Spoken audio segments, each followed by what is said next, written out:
Good evening and welcome to GSRC's Monday night version of iRacing on the platforms of the Gentlemen's Sim Racing Club. And we are in Elkhart Lake, Road America, Wisconsin, United States. And with very, very big thanks to Orbic, who are providing the sponsorship for the GT4s. Zach Cabin's off, I think, watching some soccer, so he'll probably be messaging in some sports updates as we go through the course of the evening. I, however, will not. Here we are, round 5 already. Round 5, 25-minute race around Road America with the GT4 Challenge full course. 6.41 kilometres. We are, of course, in America. Temperature is 22 degrees on track. Ambient is 20. We're at an altitude of only 325 metres. We are, of course, produced, as always, on a Monday evening by the inimitable Adam Lavis, Adam Maverick, and we're doing that once again for you. Big treat coming up in the second part of the program when we have the AM split of the GT3 for the first race of the sprint and the pro split for the second race of the evening. Let's have a look at the points, and Sam Muir leading out on 194 from Greg Favell. A couple of Mercs there, 177. Look at this, gets very, very tight. Jared Knight in the Aston, then a whole gaggle of Porsches. Gary Cousins 159, Nick Fodiatis 152, Jordan Malcolm 147, tying with Sam Chapman 147, Oliver Patterson 125, and Michael Hammond 121. That's a bunch of Porsches. What's a pack of Porsches, I guess we'd say. And Matty Skulls in another Mercedes, a little bit further back there. We might have to take out a GoFundMe page for Sam Chapman to get him some decent internet, because he has come up with pole position tonight again. Last time he did that, he exited in the first couple of laps because of an internet dropout. But Orbic Australia, thank you very much. Let's have a look at the grid now. Sam Chapman, 2:14.684, so a good 1.5 tenths in front of Sam Muir. Oh, look, Trent Lavis on the second row with Sean McLaughlin, and then Reese Gosner, Greg Favell. That's third row. Good evening, David Dench. Yes, good on you, mate. You're still over in WA. Hope you've found some big nuggies. Reese Gosner and Greg Favell, row 3. Jordan Malcolm, Jared Knight, row 4. Matt Distill and Adam Proctor in row 5. Road America, this will be fantastic. Jake Jackson and Ollie Patterson back there in row 6. Nick Wood, Gary Cousins, row 7. Stuart Ellis, Adam Burhop, row 8. Paul Wood, Nick Fodiatis, the teammates, the Aussie racers lining up on row 9, which is appropriate because they're 98 and 99 on row 9. How about that? Dale Sharp and Mark Gomes on row 10. This will take a while. Mikey Hammond, Jacob Hughes, 11. Stephen Lawrence, Dave Christensen, 12. Anthony Visma, Alan Dawson, 13. Robert McGrath, Juzzy B, 14. Liam Banks, Pete Matson, row 15. Then we've got Dale Jeffries, Daniel Carreasa on row 16, Wayne Vizard, Brendan Van Ryn, 17, Brian Bullock, Greg Padgett, row 18, Phil King, Matthew Skulls, row 19, Mitch McIntyre and Peter Gretton, row 20. Field Filler number 7 is his team name there. So well done to him. And there might even be Stephen Brooks and Darren Mason in there as well. So 42 cars on the grid. Have a look at them all the way around the corner. Adam Lavis, this is going to be an absolute cracker. It's going to be pretty hectic out there at the Americas. But yeah, old Treno coming in, another cameo appearance, keeping him his streak of thirds. He finally got his coffee table up and running over the weekend, and got the Sylvia for a third overall, first in class on the weekend. So went straight from the workshop straight to the track, and had no issue. So he's actually quite happy at the moment, and he's got his Sylvia back on the track. That's probably one of the few people you'll ever hear say that they're happy to have a Sylvia. But good on Treno, he's obviously making it work, and that's a grey import name, is it, for a 280 or something X? Is it S15. S15. There you go. Hello, Andrew McGrath. Welcome on board. Look out for this one. Let's hope all the internets hold up with this. 42 cars on track. This will be outrageous. And he's gone already. Look at Sam Chapman in the Golf Porsche there. Right on his tail is Sam Muir. And away they go.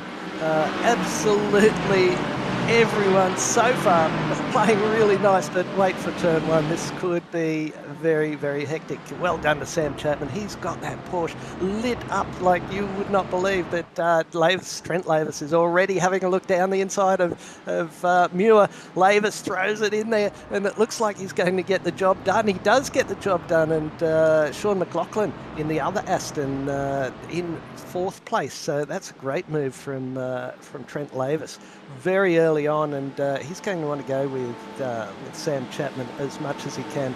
That was it Ollie Patterson tucked up right behind people. Here could be some mischief.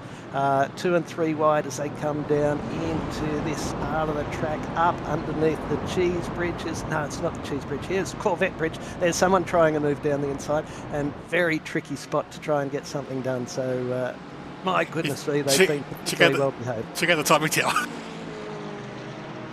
Yeah, that's there's probably about 3 seconds between first and 30th at the moment.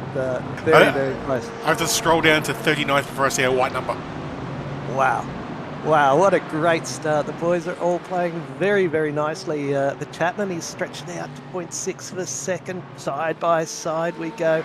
There's a couple of the cars back further there. That's one of the Accelerate races, the team there.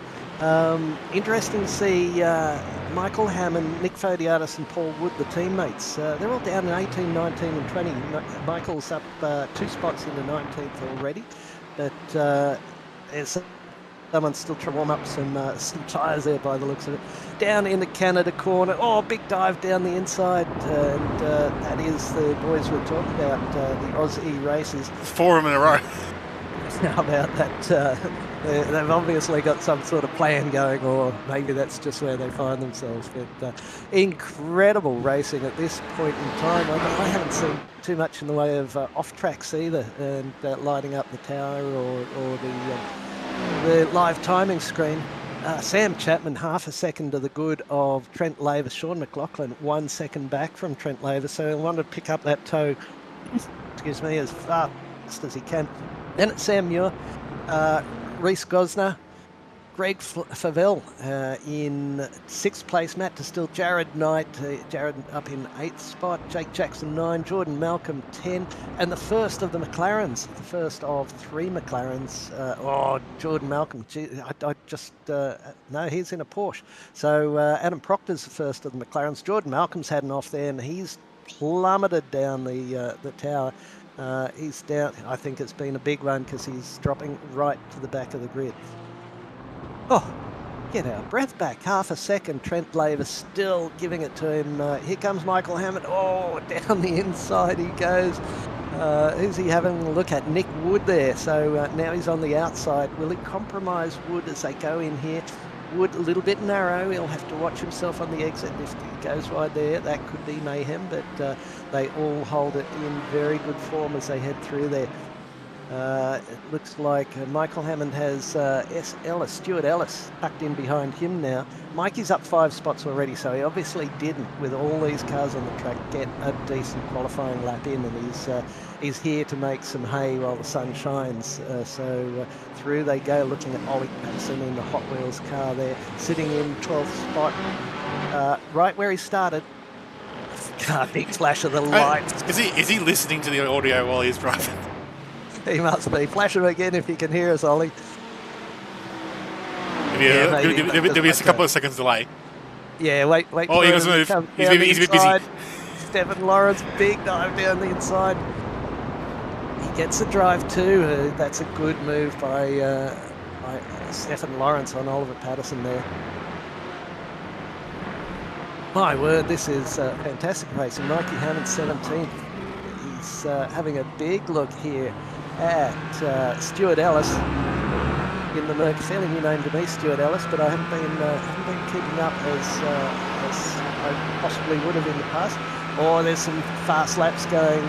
Trent Lavis picked up the fastest lap, but now that's beaten by Matt Distill. Here comes Mikey Hammond down the inside, heading into turn 1. Nick Fodiatis, he's going to dive in there as well. But that's a great move by Hammond. He gets it done, and watch the other boys all tuck in behind, because Ellis will be compromised a little bit out there. Here comes Gaz Cousins, is it? And big move down the inside. Jacob Hughes, by the looks of it, on Paul Wood. So plenty going on in the middle here. Yeah, Matt Distill at 2:15.5. Bearing in mind Sam Chapman's quali lap was a 2:14.6-ish. So in the opening section, the track temperature is only sitting at about 22 degrees, so that's going to help these tyres hang in there. 5 minutes gone already, and cars side by side again as they head up there. Gap between, here comes Cousins having a look at Ollie Patterson, tries the over-under. In there as well is Nick Wood tucked in behind, so Nick Wood's had a bit of a monstering, and nicely done Ollie, just a little bit wide there, but now this ever going corner that seems interminable. It just you're turning and you let it drift a little wide, and then you let the nose come in, and then you put your throttle down. Hope not to get out on the grass out there, because that's a real quick exit from the track. Fodiatis having a big look at Nick Wood. This is for, where are we looking at? We're looking at sort of 12, 13, 14, 15, 16, 17, in that sort of vicinity. So fantastic racing all over. Up the front, Trent Lavis is just a third of a second behind Sam Chapman. So Sam's got his eyes, his rear vision mirror absolutely chock-a-block full of that little Aston Martin. And the bright green as they go.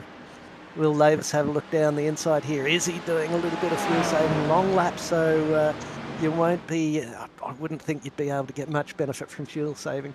Sean McLaughlin sets at 2:14.9, and then Jared Knight sets at 2:14.894. So really coming to some of these cars. And Trent Lavis, he's going to give Sam Chapman a run for his money. He did this on the first lap with Muir, and he's got a good run through there. Looks like he's got the traction down pretty well as he heads down. He'll have the outside running into, turn 5 down the bottom here. So side by side they come, absolutely nailing it. Sean McLaughlin in the other Aston is tucked in behind them by just a little bit. That's showing Trent Lavis flipping over in the score table. Beautiful racing from the two boys. Trent lights up a little bit as he heads around there. Has another look on the inside. Will he force the issue? It looks like he may try and take advantage of Sam Chapman's very good nature, but Chapman fights him off, and that's brought McLaughlin and Muir right back into the fight. Look at them go as they head down here. Downhill braking, so a tricky little one. Chapman just covering off the inside. Mistake. Don't run wide. He's run a little bit wide, but he'll have the inside line here, and he'll be able to hold off Lavis around the outside, I think. But look at that. That's up to a gap of 8. A group of 8 all climbing onto him as soon as these boys started firing. 1, 2, 3, 4, 5, 6, 7. And Sam Muir has a big look down the inside. Round they go through the kink. Winding it up. Will Lavis have another look down the inside at Canada? But no, he might not. But Sean McLaughlin's certainly getting a bit toey back there. And Sam Muir does exactly that. And I think that's Favell as well in the mint green or the olive green vehicle there, the Accelerate. Oh, this racing is incredible. Zach will be kicking himself that he hasn't seen this one. I was gonna try and fix Trent's car. He's got a new new paint job and spec layer. But he says he's put it on training paints, but it's showing his old paint with no spec layer, and he's done it for a couple of weeks now. So, but I haven't had time because there's too much going on. Because it normally wouldn't be quite that normally it's green, would it? Yeah, normally it's metallic green, and obviously also Pete's long gone from Ray White, so they're gone. Yes. So there's a few stickers that are supposed to be changed, but it's just unfortunate for some reason he keeps uploading it and it doesn't come through to my computer. All right. Maybe he has to delete the old one. Anyway, he reckons he has. Of course he does. Through they go. Gee, Sam Chapman's doing a good job. It looks like we don't have to open that GoFundMe page for him because so far so good on the internet. But here comes Lavis. He wants another dive down the inside. But look at Chapman right in the middle of the road. He jumps to the outside now. There's the Bailey Ladders car, the Golf on the outside. Chapman, will he hold him there? And you can go very, very wide there. Oh, off board we go, and he's got it done. Lavis has got it done for now, and Sam Chapman can take a little bit of a breath, but not for too long because Sam Muir's right on the back of him as well. Let's see what that Aston Martin's got under the bonnet because, and under the wheels, because that's fantastic driving from Trent Lavis. Now leading the race, and he's slipped out to 0.6 of a second already. Chapman will just have to take a couple of big deep breaths, realise that battle's gone for the moment, but settle back in, make sure no one else gets by him. Oh, as we go through the top 10, it's Lavis from Chapman, then Sam Muir, Sean McLaughlin, Greg Favell in 5, Gosner in 6, Jared Knight 7, Matt Distill 8, Jake Jackson 9, and Adam Proctor in the McLaren in 10. So brilliant stuff. You know what's going to be even more difficult than calling this race here, Greg? What's that? Trying to pick your Commentator's Choice Award. Oh yeah, I've got to do that, don't I? All right, well, we'll see how we go with that, because there's just stuff going on all over the place. Burhop having a big look down the inside of Proctor, bumps him for 10 at the moment. Proctor will stick it in there. No, he leaves it out, and we can see that gaggle behind. Here we go with Ollie Patterson leading out. Gary Cousins from Mikey Hammond, Nick Wood. Pit straight is starting. Here we go. Favell's jumped out early. So what are we, 13 minutes in? Just past half race distance. That looks like Nick Wood, Gary Cousins jumping into the pits as well. Long pit lane here. So this will really start to get interesting to see who had a bit of pace, who found that they just couldn't get by, but hoping for something to happen here. Trent Lavis, 2:14.866, fastest lap of the race. He is starting to clear. Well, he's not getting that far ahead. 2:15.2, so it's 4/10 faster, Lavis on Chapman, but Chapman's still just half a second behind. Sam Muir half a second behind that. Looking at Ollie Patterson. Here we go for a replay. Oh no, that's Jordan Malcolm when he'd gone round. And is that turn 1, I'm thinking? Turn 2. No, turn 2. Well, turn 3 technically. Let's see. Oh, he's just got the grass. Oh, a little bit of grass on the outside. It looked just a little... Oh, gee. Well to dodge that. Oh, goodness me. And all he can do is sit there and wait. That is impeccable. Oh, one found him. Oh, no. And Greg Padgett will be the one who's nailed him. Poor old Greg. You can't take a trick sometimes. Oh, my word. He'd done everything right up until that time. Wayne Visser. He's, that's a fairly familiar run. He's running the Porsche there. Nice little pirouette. Picks up first gear and heads off again. Robert McGrath. A little bit quickly, a little bit of grass on the outside, a little bit of sand. Oh, that's a biggie. Don't go back on the track, please. And he didn't. So really well done from him. And Dale Jeffries is going to get a little nudge. Yeah, there's not room on the inside there. Straightens it up and then unfortunately gets the grass. So a little bit ambitious from the car that was following him there. Mark Gomes now in the black and silver. Oh, there we go. It was actually Liam went first. Oh, Liam Banks in the... and Liam's absolutely been hammered. He's finally got his comeuppance for that paint job. 1, 2, and he'll roll back across the track. Oh, he does stop. That's Matto. The right thing. And Pete Matson can't take a trick. The sponsor of tonight's event and every Monday night's GT4. My goodness me, that was a lot going on. And this pack has not separated. Oh, we're back to live. Here we go. Trent Lavis running 6/10 out in front. He just made up about 1.5, 2/10 last time around. Sam Muir hasn't been able to get by Sam Chapman, so Sam Chapman been able to do exactly as I said, take a big deep breath, work out what's going on, let some of that stress of having a car right on your bumper. He's going to have a big look down here as well. He's going the outside route. Trent going very defensive. Watch him go wide in Chapman. Trent... too wide. And it's tricky out there, and this might let Muir through as well. So went to gain one, and looks like he might have lost one through there. He might still just have his nose in, maybe.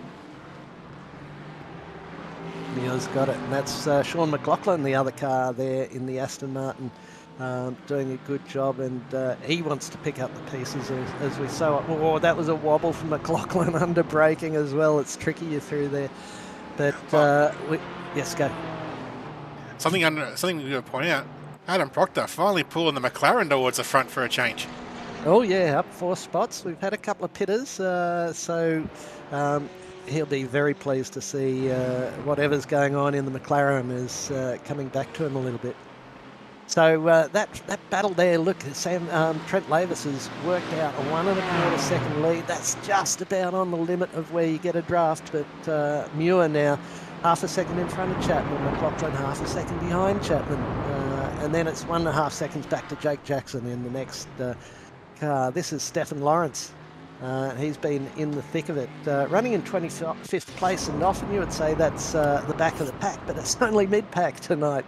What's he going to do? Have a look at Michael Hammond there.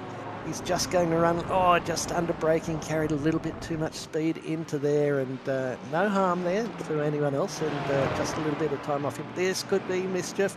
Phil King and Reese Gosner, is it? Tucked in behind him. Yeah, Gosner's pitted, and Phil hasn't, so Reese will be looking to get past here because he was in that leading group. Yes. He's going to leave it main straight by the looks of it. Although he's a bit behind. See, Reese usually races with us on Thursdays in the prod cars, and one of the things he admits is one of his weaknesses is pit stops. So that's what catches him up. So maybe he's lost a bit of time in the pit stop again. We'll just have to wait and see. 12.35.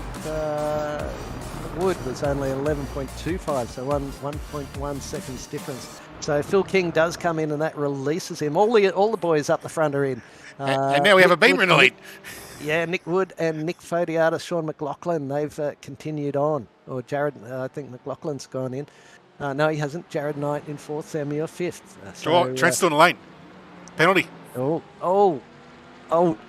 He sped into the lane. Oh, no. Yeah. There's a little dip just before the pit line, and you come up there and you hit your brakes right at the top of the dip, and he's just carried too much space, so that's absolutely smashed his chances. So that's put Sean McLaughlin in an effective lead at the moment. Yes, and he's currently travelling in 3rd place and pitted on lap 7, so nice work from there. We'll wait for this all to shake out a little bit. You would think Nick Wood would come in. He's just set his fastest lap of the race, his personal fastest lap, and Michael Hammond, or is that Michael? Yeah, he's run way deep. It's nearly taken one of his teammates out. Paul Wood just in front of him in the Aston Martin. Of course, I'm so used to seeing Paul in the Porsche. These three have reverse positions from the pit stops because they were the other way around. And if Nick comes out in front of Woodsy, they're basically a full reversal. Right, yeah. Michael's pit stop was about 1.1 seconds slower than the other two boys. So that's where 1.1 certainly slower than Paul Wood, and 0.7 slower. I'll get it right in a minute. Than Gary Cousins stuck behind him. All right, let's have a look, see where we're up to. Greg Favell, he was an early stopper, and he's in 7th place. So I think I preferred the display on the left there, Adam, when it just showed, if we go to laps, it'll just show who has stopped and who hasn't. But you can see McLaughlin is leader of the stoppers. There you go. That's, for me, in my mind, a little bit easier to work out rather than having to work out a zero from the one. It's easy because you know what it is, but it's for the people at home, the other one's a little bit easy because there's no title. Yes. I did the one first. Yes. So Wood and Fodiatos in the pits now, and into the lead goes Sean McLaughlin, Aston Martin, the pride of place with Jared Knight in another Aston, up 6 places. So Jared's been biding his time back there a little bit. Here comes Ollie Patterson, having a big look down the inside of Proctor, I think it is, and that Porsche has certainly wound up the... look out! Is that Nick Fodiatos? It is. I've seen Nick on this very track come at Cropper on a pit exit, very much like that.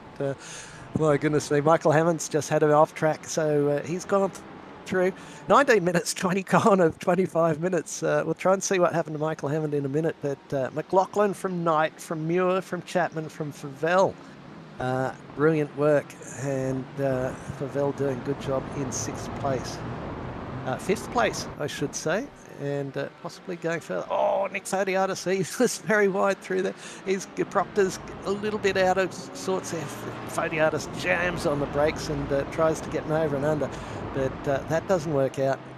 And of course Proctor just trying to get back past Ollie Patterson, who got him last time through. Looks, Nick Fodiatis, that was carrying a lot of speed. Don't bump him on the corner because that'll end everyone's night in tears.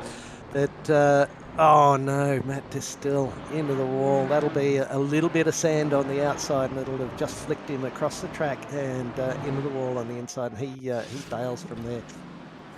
Trent Lavis has got the bit between his teeth. What did he do? 2:14.9. On his own. Yeah, yep. 2:14.9 last time round for Trent Lavis, which is just a blink behind his fastest lap of the race. So Jared Knight up 7 spots in McLaren, leading Sean McLaughlin. So Jared's got to pass the lead in the last lap or something. So it's been a lead change. So Jared's got himself in front. McLaughlin might have made a little mistake there. Adam Proctor's had an off track, so in that work with Nick Fodiatis, looks like he's dropped down a little bit as well. Got a little bit to catch up on with just 4 minutes remaining. What have we got here? This is Fodiatis, and having a look, he just can't get it pulled up, and he gives Proctor a tap in the back, and Nick will probably wait for him and redress that, but he bailed from the server. Wow, plenty going on, just 3.5 minutes to go. Don't know if you can find that pass to the lead there, Adam, but Jared Knight now in the black Aston from Sean McLaughlin. Trent Lavis, who was leading, of course. Here we go. Jared Knight in the black Aston Martin. He's going to have a look down the inside here. Oh, he'll be on the outside for Canada.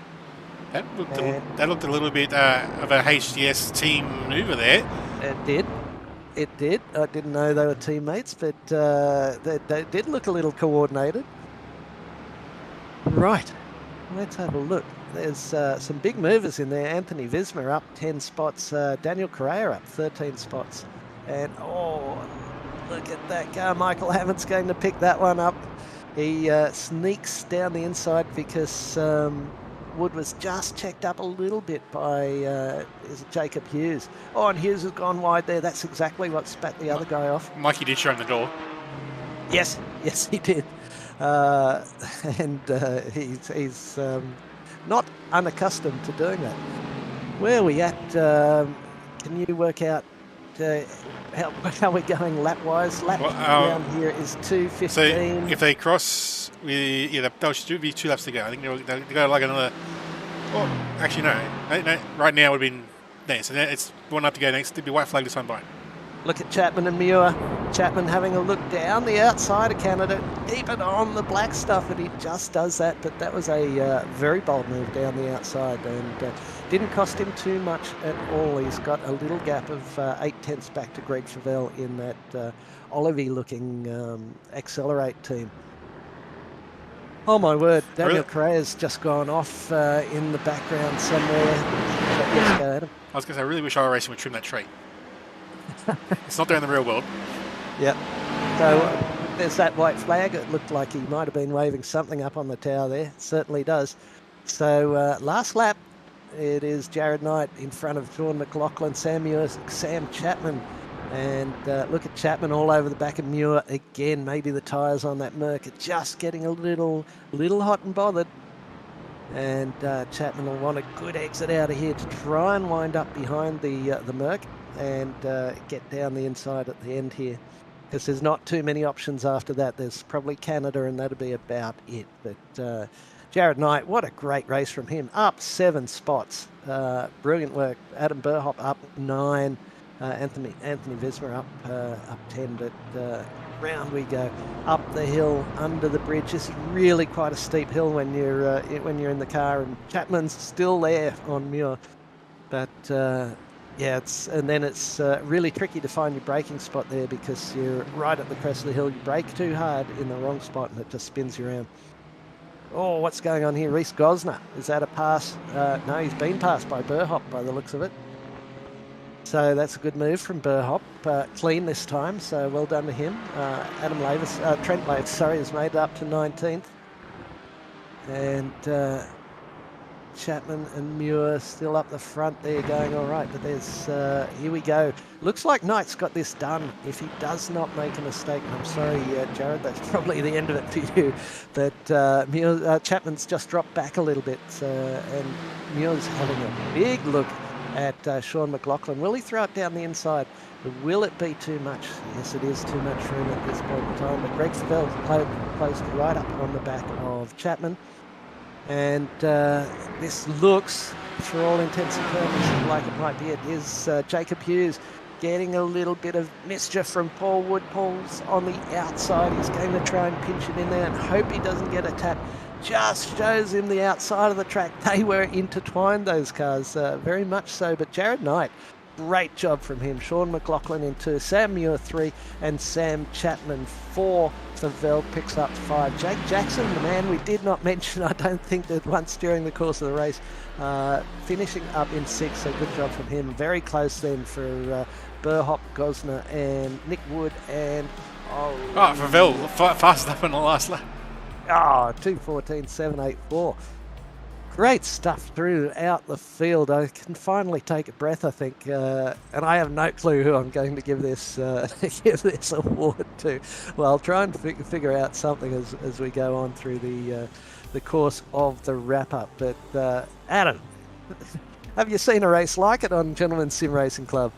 There's been a few, but that's probably one of the closest GT4 races. There was nose tail the whole time. Obviously our little group got a little dwindled during the pit-stop phase, but there was still half a dozen cars in there, which made it a very tough for the boys to decide who was going to win that. So good on Jared for coming out on top of that battle. Yeah, and fantastically clean racing for the most part. Sometimes, and often further back in the field that we don't see, there can be some shenanigans. But I think in the most part, that was pretty bloody good. I am impressed by the boys out there doing the job. And looks like Stephen Lawrence, one of his teammates, doing a few doughies as well.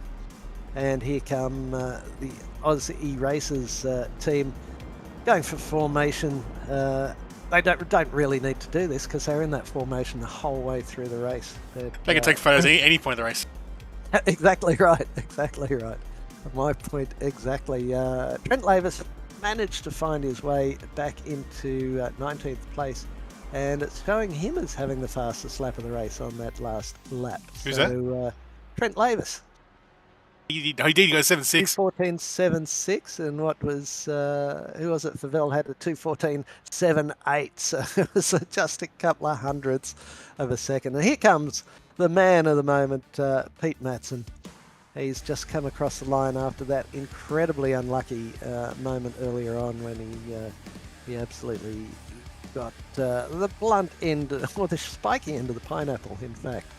Let's have a look, finally see if we can unpick some of this, as we thought maybe HTS Racing might have had a little bit of a swapperoo at one point there, but Jared Knight, the winner from Sean McLaughlin by just half a second. Sam Muir was right there, as was Sam Chapman, our pole sitter tonight. Greg Favell finished beautifully in position 5 with Jake Jackson, as I said, for 19 MX wraps, largely forgotten by us as commentators because he was just travelling around in his own little world. Look at him, three seconds back and 5 seconds up from his team. Other cars. Like 3 major groups, and he's running between all of them. That's it. But he will be a little bit fresher than the others, because that was outstanding racing.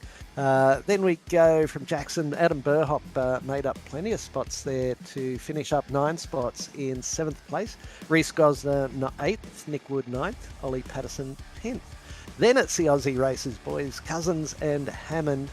Jacob Hughes snuck in there in the Riot Sim Racing car in 13th, and then Paul Wood, another Aussie racer, in 14th. Anthony Visma 15, Stephen Lawrence, Jordan Malcolm finished up in 17 after that off track. Trent Lavis 18, well done to him. Stuart Ellis and Juzzy Bede take us to our top 20. What is scary though is I'm assuming Trent got a 40-second penalty, but he's only 33 seconds off the lead. So the last few laps might have been a little bit hot under the collar.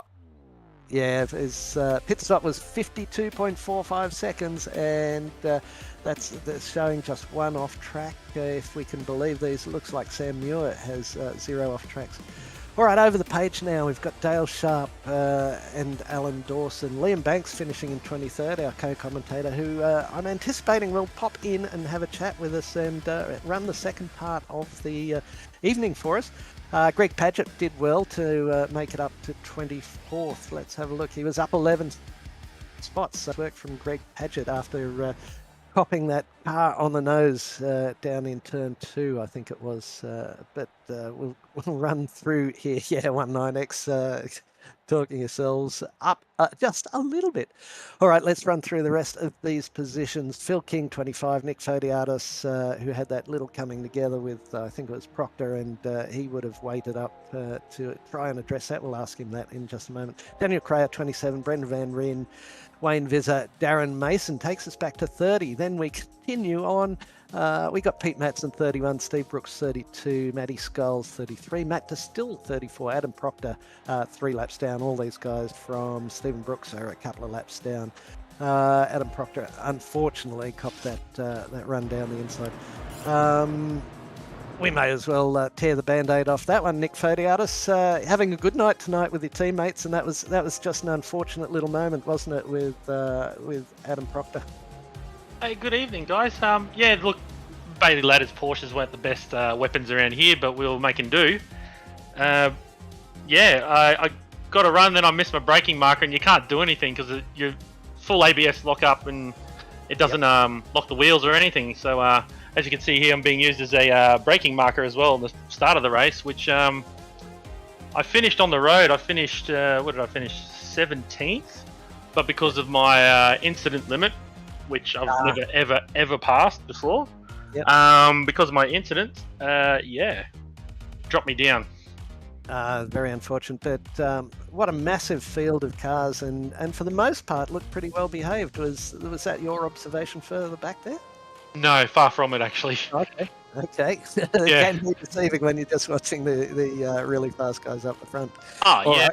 Every time you get touched or get hit, at the top of your screen it says, how many incident points and the like. Yep. And yeah, I was getting a lot of braille during the race. Yep. I mean, as always, I run the car dry and came out in front of my teammates who were in front of me. So I was actually quite happy with that. There and you then, go. as you Couple see, more some more bumps braille. there.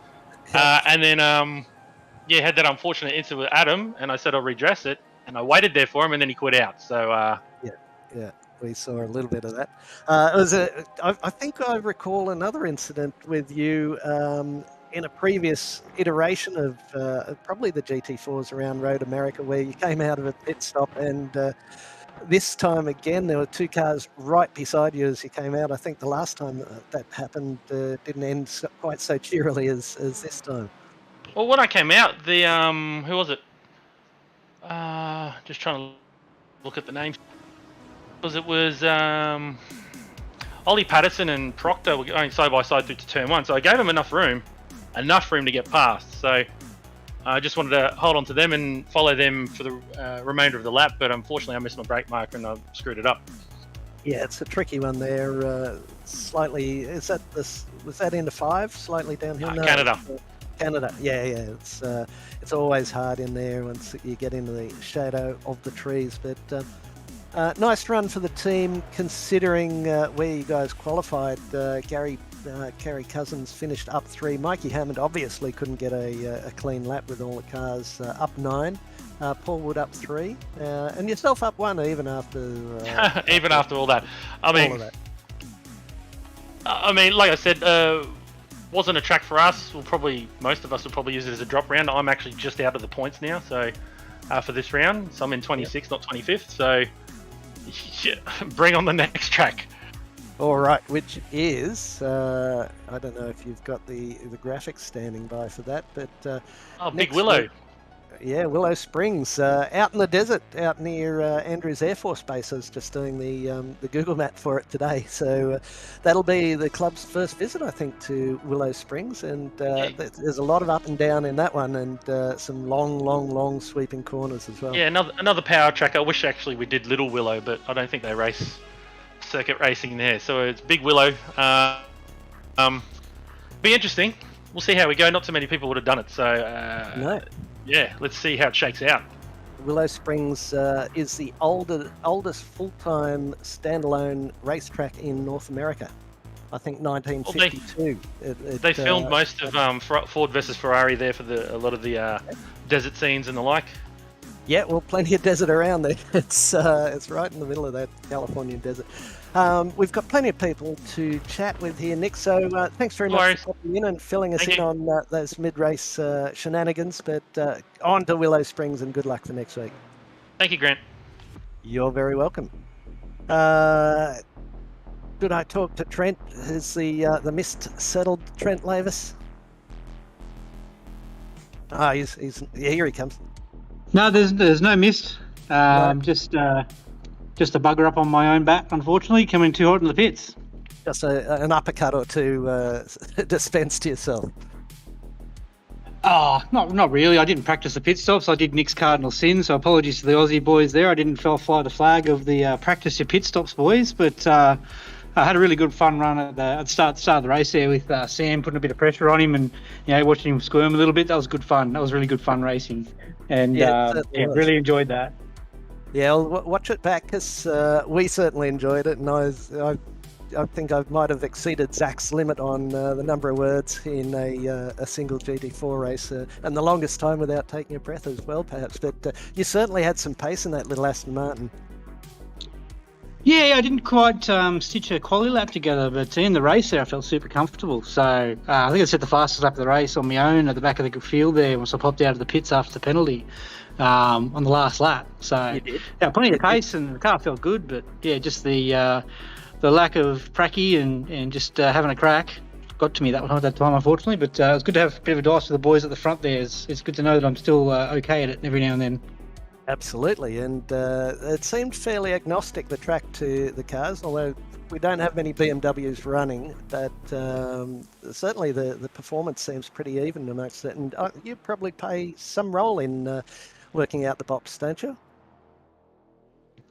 A few seasons ago, yes, but not recently. No, Adam's been all over that. Plus, he's got a couple of other guys that do it. So instead of just a single source, we've got a bit of a team. So I think that's the best way to do it. To get obviously my driving style versus others may have pros and cons in certain cars. So it tends to balance out quite nicely. So I think Adam's doing a great job there. Absolutely, it certainly seems to be going well. Now, Adam did trump your horn a little bit, saying you had a really good weekend in the real world in the Sylvia. Yeah, that's a story in that of itself, to be honest, after all the trials and tribulations to get that in there. It's been 2.5 years since I've turned lap and anger in that car, and literally Wednesday last week, slotted the engine in, nothing fit. So I had to fabricate and make everything, and massive thanks to my dad and a couple of mates that came around and, drank a few beers and mucked around with race cars, and we got it in the car and turned over and running Thursday night, and on the trailer Friday to race all weekend. Ended up first in class and third overall while still running the engine in. So with the Paris Hilton tune, fat and special, we'll call it. So low on time. In Minaj one. That's right. Well done to you. And I suspect after a couple of beers, there are probably a couple of spicy colas as well, were they not? Oh, mate, yeah, most certainly. Yeah, it was not the first night though, because we actually did a road tune on it. So because it had no tune in the car, we did it on the fly, and yeah, everything just came together. It was pretty incredible. We didn't even just swing a spanner on the car the whole weekend. So a massive effort and a massive thumbs up to everyone that helped get the car to where it is. And yeah. Thanks again. It sounds even more like Nicki Minaj if there was no tune. So well done. Great to have you back. Always look forward to having you in the server, and hope to see you on more occasions having a run out with the Gentleman Sim Racing Club for the Orbic GT4 Challenge. Yeah, massive thanks to the Bailey Ladders Aussie boys again for jumping in and having a yarn. It was a good banter all race. Just not our week this week, but on to the next one. Excellent. Thanks, Trent. All the best, and go well. All right, probably should have a chat with Sam Chapman, who qualified on pole, and the internet hamsters hung in there this week. Sam, how did you see the race? Yeah, I was. The internet hamsters hung in there. I was squirming a bit in front of Trent there in the first few laps. So a few wobbles here and there, and a bit of a shaky foot. But yeah, no, great racing up there. It was good fun. It's just a pity. Well, that he had that pit issue. I double checked my pit speed limiter on the way out as well, which slowed that exit and let Sam pass. So, but yeah, very well done. Also, thank you to Sam as well, because he gave me a lovely tow for that pole lap. Doing a very nice lap himself. So yeah.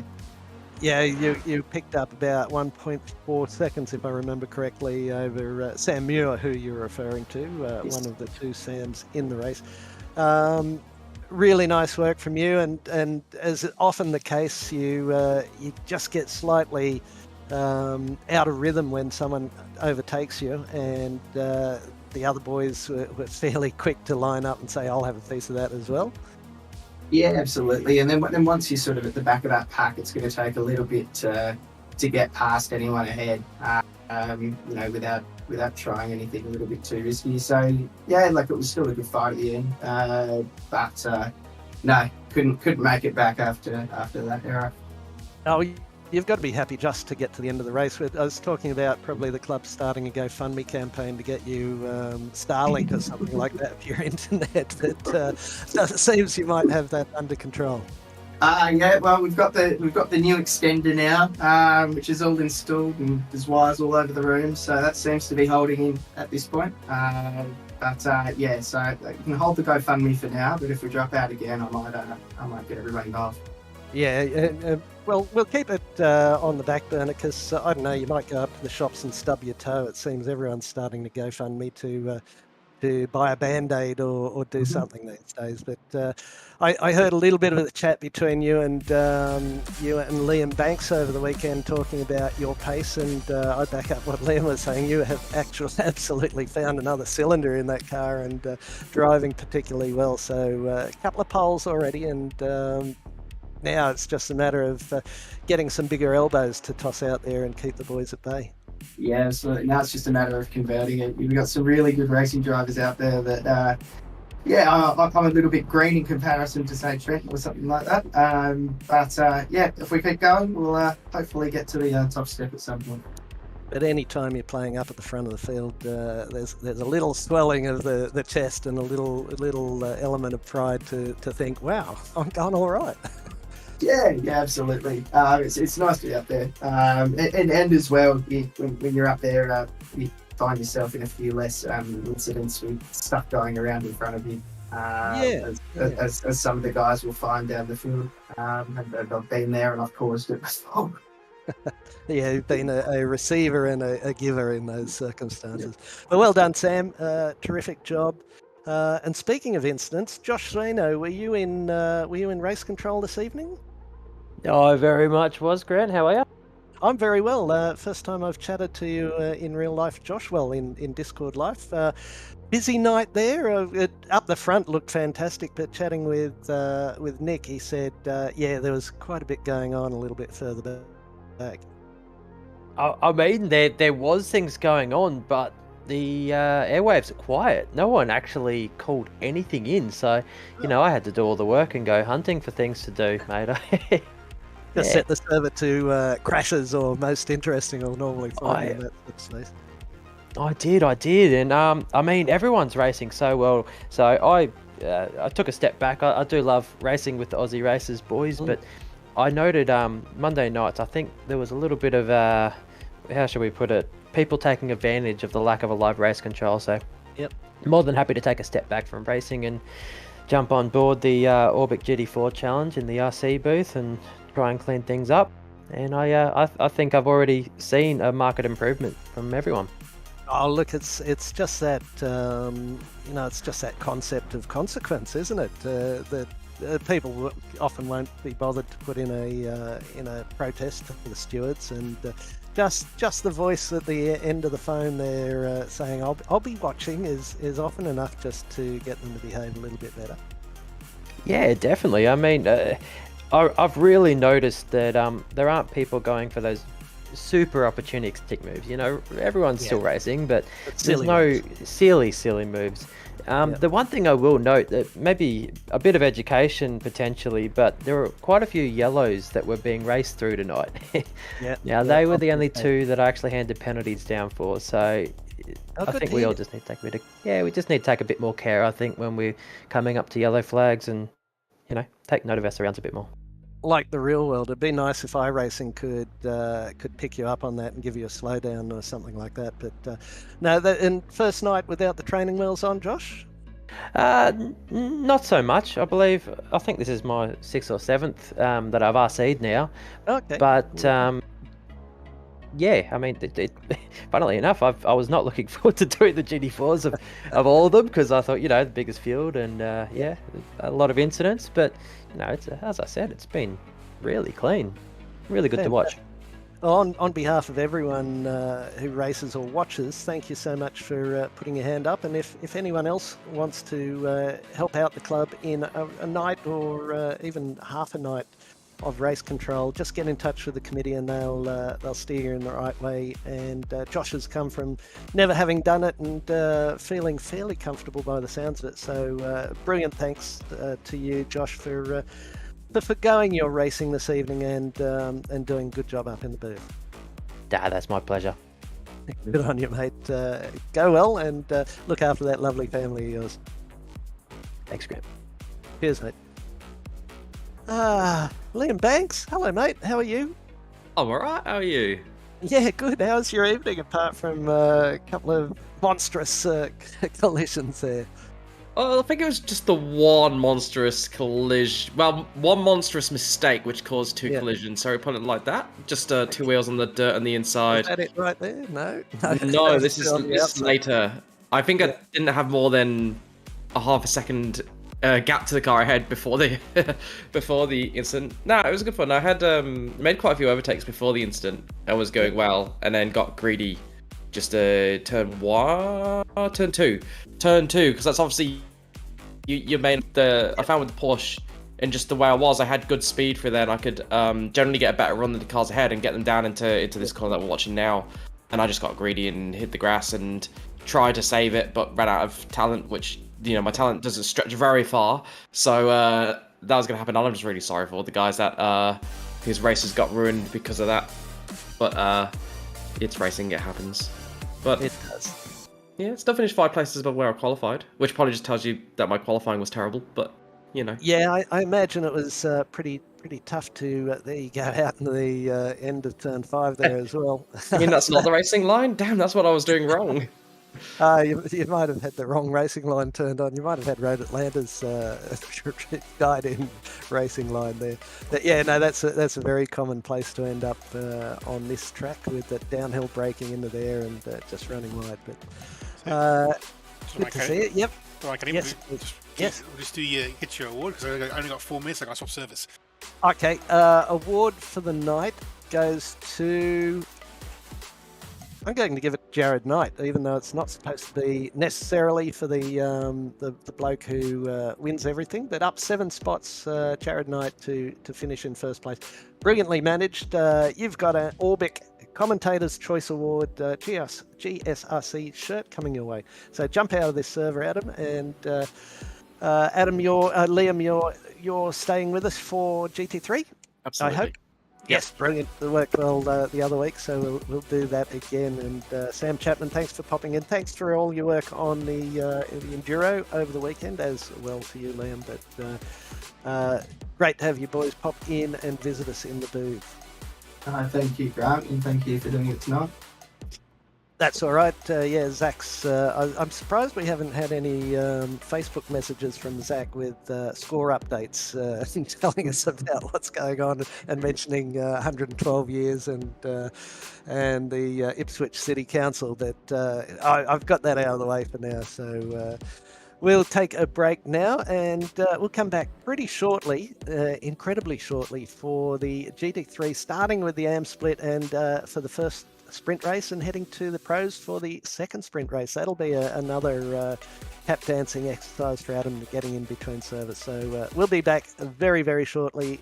Don't go away and enjoy just a moment's break.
Welcome back. Still in America. We're spinning around the globe and we're heading for Road Atlanta.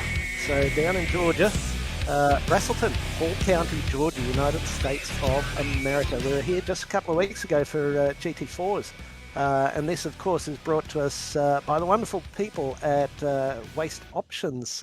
We thank Orbic for their support of the GT4s and all our other sponsors, login systems for the Enduros, etc., etc. We'll get through the sponsors a little later on. But here we are, full course, 4.06 kilometres. As I said, we had GT4s here just a couple of weeks ago, and it was a very, very exciting race. Track temperature 28, ambient 20. We are at 3:32 in the evening. Here we go, Mitch McIntyre. We are split, by the way, for the first of the two sprint races this evening. Mitch McIntyre and from Dean Eldridge on row 1. Freer and Correa, row 2. Good to see Daniel in there on row 2. Benici and Rees on row 3. Brooks and Barnes, row 4. Fuge and Schmidtke, row 5. 35 cars, so we'll get as far as we can. Yarwood and Foster 6, McKay and Holland 7, Galasher, Coleman 8, Adam Bryan and James Francone 9, Heaney and O'Loughlin 10. And here we go. Road Atlanta, yes, I was expecting to see Road America there for a moment. Not a very formation start there, is it? No, it's not. They are spread out all over the place. It's Stafari. You have to tell me who you are again. But we love having you on board. Actually, we weren't here for the GT4s. It was the other road acts. Anyway, here we go. Disregard that. 16 laps and race 1 of 2. Watching the AM split for the first one and the pro split for this second one. Go to Kev from that gentleman there. McIntyre out in the lead. Freer made up 1 in the early going. Eldridge is back to 3. Rees in 4 and Benici in 5. We'll have to work out which car is which as we go along. Training pace is slowly coming in, just a little bit slow on the uptake. Yes, indeed. All right, this big long run down the back straight. Look for someone to throw it down the inside in the braking turn coming up at the end of here. Get a big draft through there, and Freer was having a look, but he'll leave it for the moment. He'll just tuck it into the first of the chicane, and we're jumping around a little bit, but as Trading Paint gets its act together. Biggest mover so far, Rees, Sean Rees is up 2, and yeah, come on Daniel Correa. But I'll have to work out what we call him, because in iRacing he's Daniel Correa Sa, and in most of Discord it's just Daniel Sa, so I think he's doing a good job in the club. Yeah, I think Correa Sa is his preferred name, just that they didn't get it on iRacing, so...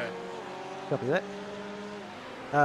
Yeah, it did get on iRacing, it didn't get in the Discord somehow. But anyway, whatever it is, we'll call him Daniel. Oh, who's that off into the lead? McKay, that is McKay has gone off at the very tricky downhill section. For those of you not familiar with track, it's quite comparable to he has lost his wing. It's quite comparable to Bathurst in that you just sort of hope and hang on to the car as best as you can and hope you don't end up off track, because if you get the line wrong through there at any point, it's really hard to collect it without completely getting out and eliminating all your speed. And just look at the gap that the top 3 have already got on 4th place. I noticed it halfway around the first lap. They already gained 2 seconds of Sean Rees up to 3 seconds, which just shows the pace these guys got, but not enough pace for McIntyre to stay ahead of Freer at the moment. Freer goes down the inside. McIntyre not going to be able to come back the second part of the chicane. Next opportunity will not be until they get down to the bottom of the hill, unless it's a very, very brave move. You can make a move into turn 1, but only if the car ahead mucks up and the pace these guys are going. I don't think that's going to happen.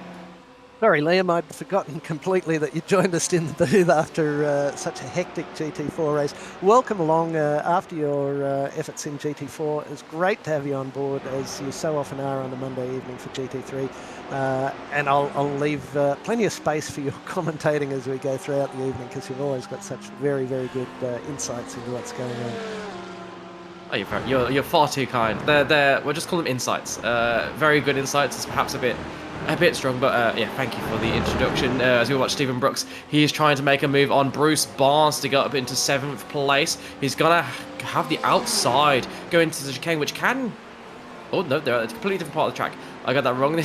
Now they're on the run down to the chicane. Now they got past this double right-hander. That first part of that right-hander, surprisingly tricky corner, and that second part as well. There's not always the grip that you want as you get out, so you can struggle for traction if you don't get it quite right.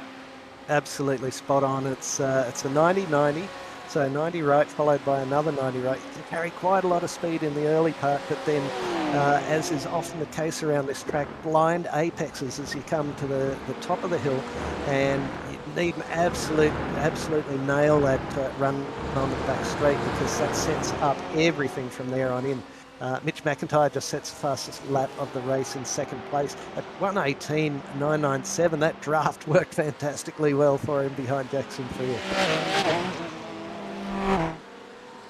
Yeah, absolutely. Lots of off-camber corners. It feels like a track that really works against you. It's a track that feels like it's constantly trying to push you off. And no more so than this downhill section. In that corner there, you see the line that the purple car took at the back, where you go all over that outside curve. That is the fastest line, but get it a little bit wrong, and you can end up getting the back end all squirrely, and then that tends to end with you in the inside wall. So we're going to see that a few times. And I think Bruce Barnes and Steve Brooks have had a incident because they're both falling down the timing sheets together. So not sure what's happened there, but Sean Bonici's up into 5th place. Oh, there we go. He's just lost it down through. Oh, that's a pity. He's lost it down, just coming up out of the dip in there. And of course, there was a very famous episode with Brenton Hobson who hit an imaginary rock in the middle of that. Here's Jackson Freer. Oh, is this live? This is live. Jackson Freer. McIntyre had a big look at him there. There's a little touch as well. Off. Yeah, there was. I don't know if it was a little touch or slightly bigger than a little touch. Looked like he just turned in on him. I don't think we're going to have time to get a replay of exactly what happened there, because there's just too much action going on. But it certainly looked like they made contact right on the inside of that corner. So be interesting to know what both drivers thought of that, if they hear this and are able to join us in the commentary box, which I doubt.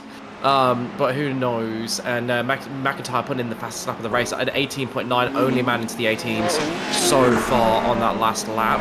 Let's just look how close this field. It's magnificent having, 34 cars on track around Road Atlanta.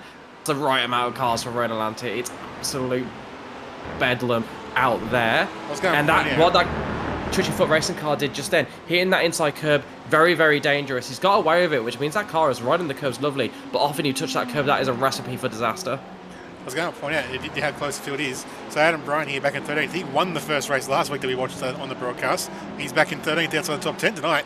So it's very close and tough in the Amsman. It is indeed. We had someone asking what happened to Kevin Coleman. He's down 11 places in 27th. So we'll see if we can find out through the course of this racing. We're already at lap 5 of 16, so this should settle down a little bit as we head on. But I'll just run through that top 10 for the moment. It's Jackson Freer from Mitch McIntyre in very close company. Then Dean Eldridge. Dean Eldridge has just gone past Mitch McIntyre. McIntyre's had a moment there. Dropping big moment, down he's the dropping field. down. Yeah, Rees now takes 3rd place, Benici 4, Daniel Correas 5, Mark Foster. Let's have a look, see what happened. Is he going to throw it down the inside? No, he's run wide. No, he's just lost it on the turn in or mid corner, and then it's very hard to get out of there without impacting another car as he goes through. He's done pretty well out of that. So we'll run through that again from the top. Freer from Eldridge, then Rees, Benici, Correas, Mark Foster. Going to interrupt you. I think Francona and Hughes have had an issue as well. They're both dropping down the order together. Hughes dropped down to 22nd, and Francone's still dropping down into 20th now. And I think Hughes is in the pits, so they've had an incident. Yeah, McIntyre finds himself down in 16th. Now, I'm not going to try and go through the rest of them again because it'll change every time we mention it. But Freer doing a good job out in front. 2.9 seconds clear of Eldridge, who's then 3.4 seconds clear of Sean Rees. So Freer with plenty of pace, and a fairly new name to me I think he might be looking at pro split somewhere down the track with the pace that he's got. And that's Smitke Gallagher battling in the background, the Twitcherfoot racing car and the blue and yellow car of Smitke. Oh, look at the three of them now. Three of them. Brian getting involved. He's looking up the inside at turn 1. He's going to slot into the middle of both of them. Goes not quite wide, but he'll be able to live with that. Twitcherfoot racing car looking to capitalize at the top of the hill, but that's not an overtaking position unless you are, I'm just going to say stupid, because it just does not work. It's too blind, it's too risky. But let's settle in with Smitke in the blue and yellow car, ahead of Bryant in the Shell-powered Ferrari, and then Gallagher in the Gallagher, I should say, in the Twitcherfoot Racing. And then just behind him, giving him a lot of pressure, is Heaney. And we've got Sean Bonici falling down the field. So I think that's that car there on your inside, just getting involved in this little battle. Look how close the three of them are out of this. I would not like to predict who's going to be ahead when they get to the chicane at the end of the straight. Bonici sporting an American flag on the timing screen, so he's popping in and giving us a visit. So it's an interesting question from figurines on the screen there. All the cars, here we go, Adam's answering that pretty much at the moment. It is single class racing, so and open development setup, so each driver can set their car up to whatever they like. They can make it a bit more supple, they can make it a bit stiffer, they can have understeer or oversteer through it, and as Adam so rightly says, it does come down to certain track characteristics suiting both a car and a driver differently from week to week. And this series is a pick and stick series, so the car you choose to run at the start of the season is the car you have to run for the whole season. You can't just flip between a BM and a Porsche, a Merc from week to week, which makes it very interesting. It's very interesting too. You see a lot of the M guys very happy with the Fez, with the Ferrari. But when we go to the pro split next race, there's only like 3 or 4 of them. Yeah. We're just gone half race distance too, so whilst it's a sprint, it's certainly showing up some good performance. And if you look at our timing tower, if the numbers are red in the timing interval section, that means that you're within half a second. If they're amber or yellow, it's between half a second and a second. Over a second is 1 second. So you can see that top 7 have really spread out on one another, and from there on back, it's getting pretty tight. Big dive from the Ferrari down the inside. No, he just pulls it up in time. Really tricky through there. Don't run it wide because that'll drive you into the wall. And now over the top of the hill, you got to pick where you're going to, roughly where you're going to put your car, because you're absolutely flat through that part of the track if you've got enough swing on. And again, this corner is really tricky because you've got to brake, but you don't want to leave too much off. Don't go wide there because that'll end in all sorts of trouble. And over the top of the hill, blind completely. That's not where you want to be side by side, but they've got through. They have got through, and you saw the amount of speed that Smitke had to take out. Almost got collected by Gallagher behind him in the Twitcherfoot Racing entry. But what a bold move that was from Ferrari around the outside of turn 1. Just about kept it off on track. I thought he was going to touch the grass, and I think you did as well, Grant, because I heard you shouting out like, "Don't go wide there!" And then they kept battling up to the top of the hill, and as soon as it got to a game of brinksmanship essentially at the top of the hill, who was going to break first? And Smitke with that compromised inside line, deciding to let the Ferrari sweep around the outside, because I think he figured he wasn't be able to keep him behind him, and that's the right call given that the Ferrari's already got over half a second on him. Probably best to sit behind him, try and learn from him a bit, and maybe come back at him in the 7 laps of this race remaining. But to do that, he's going to have to keep Gallagher behind him. And I think I just saw Coach dropping down a couple of positions from 17th to 19th, so not sure what's happening there. And McIntyre falling down a couple as well, just lost positions to Bonici and Gladwin. I think that was just good racing though. After that move around the outside, I'm sure he must be a Malcolm McLaren fan and going round the outside. My goodness me, that really was extraordinary. And you get to the top there, you have no idea where the left turn is or the right turn. You know they're coming, and you know they're followed by another right and a left, but you just go in on absolute muscle memory, knowing if I aim at the tree about now, I'll get through. Yeah. Don't get too much of that inside, and be careful on the outside there. You can really get launched. Let's see if we can get a onboard actually of someone going over the top of the hill at some point, just to show how blind it is on entry, and the the practice that goes into getting that right, because it's so difficult. You can't understand how difficult it is until you see it, until you try it for yourself. You have to get the timing right to split second, otherwise you lose so much time. And I think that's no, don't know who that is. If this is Coach we're looking at now, it's a couple of cars ahead of him. So that would have been Benici, McIntyre, Gladwin, Frank Cohn, all involved in that little area there. Now really downhill, hard uphill, so you can brake quite late into here, but don't have someone hit you from behind. And don't run wide, because that will give you a flip around. Stephen Galasha, am I having fun yet? If you're not having fun, you're in the wrong place, mate. A little bit of the inside curve. Really a lot of up and down in very short space. Where's the curve? There's the apex. Get in, get around. Oh, you hit the inside curve just a little too hard. Where's the left? There it is, bit of the curve. Oh no, well, there's got to be a right here somewhere. And now we can start thinking about this. Take the inside curve, get it way to the left and line up a little bit of the right hand curve. Take a good bounce to the left. Careful on the right, because that'll upset the car. Take the left and not too wide, because in some cars, particularly GT4s, that'll launch you all over the place.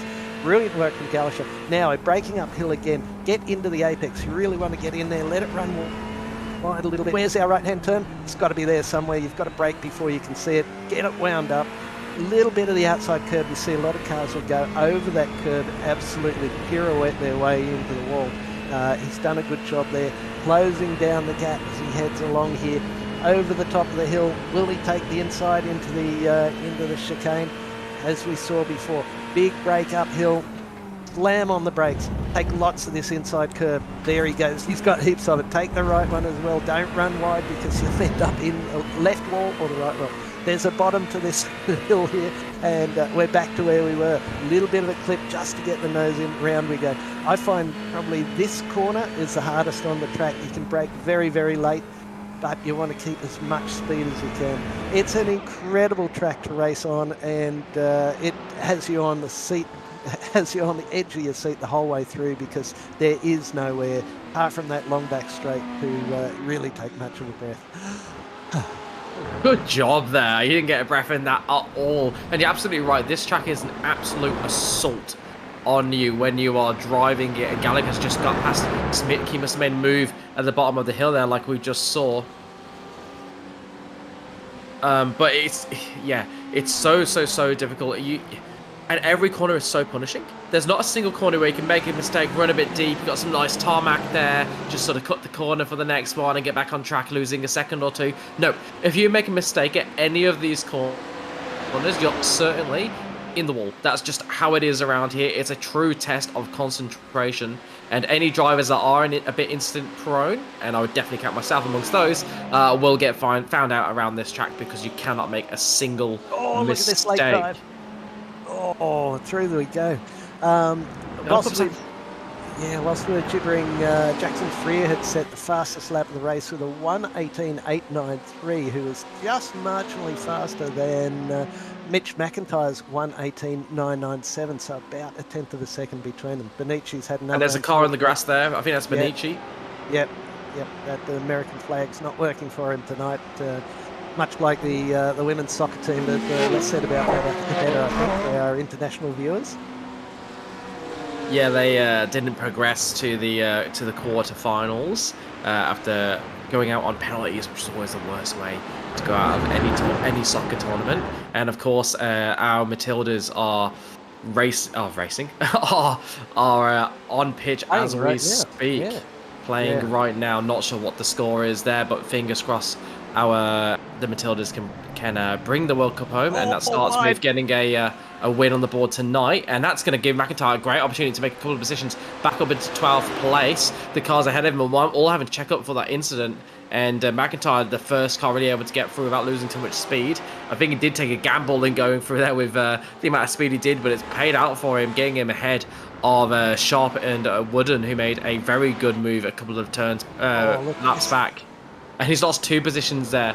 Wanted to let Heaney through, and then Frank Cohn just stuck so close behind Heaney that it was a case of 2 for 1. And Wooden down all the way now into 19th, taking what looks like a pit stop. Yeah, it's might be a meatball. Yeah, unusual in this one. It might be a meatball.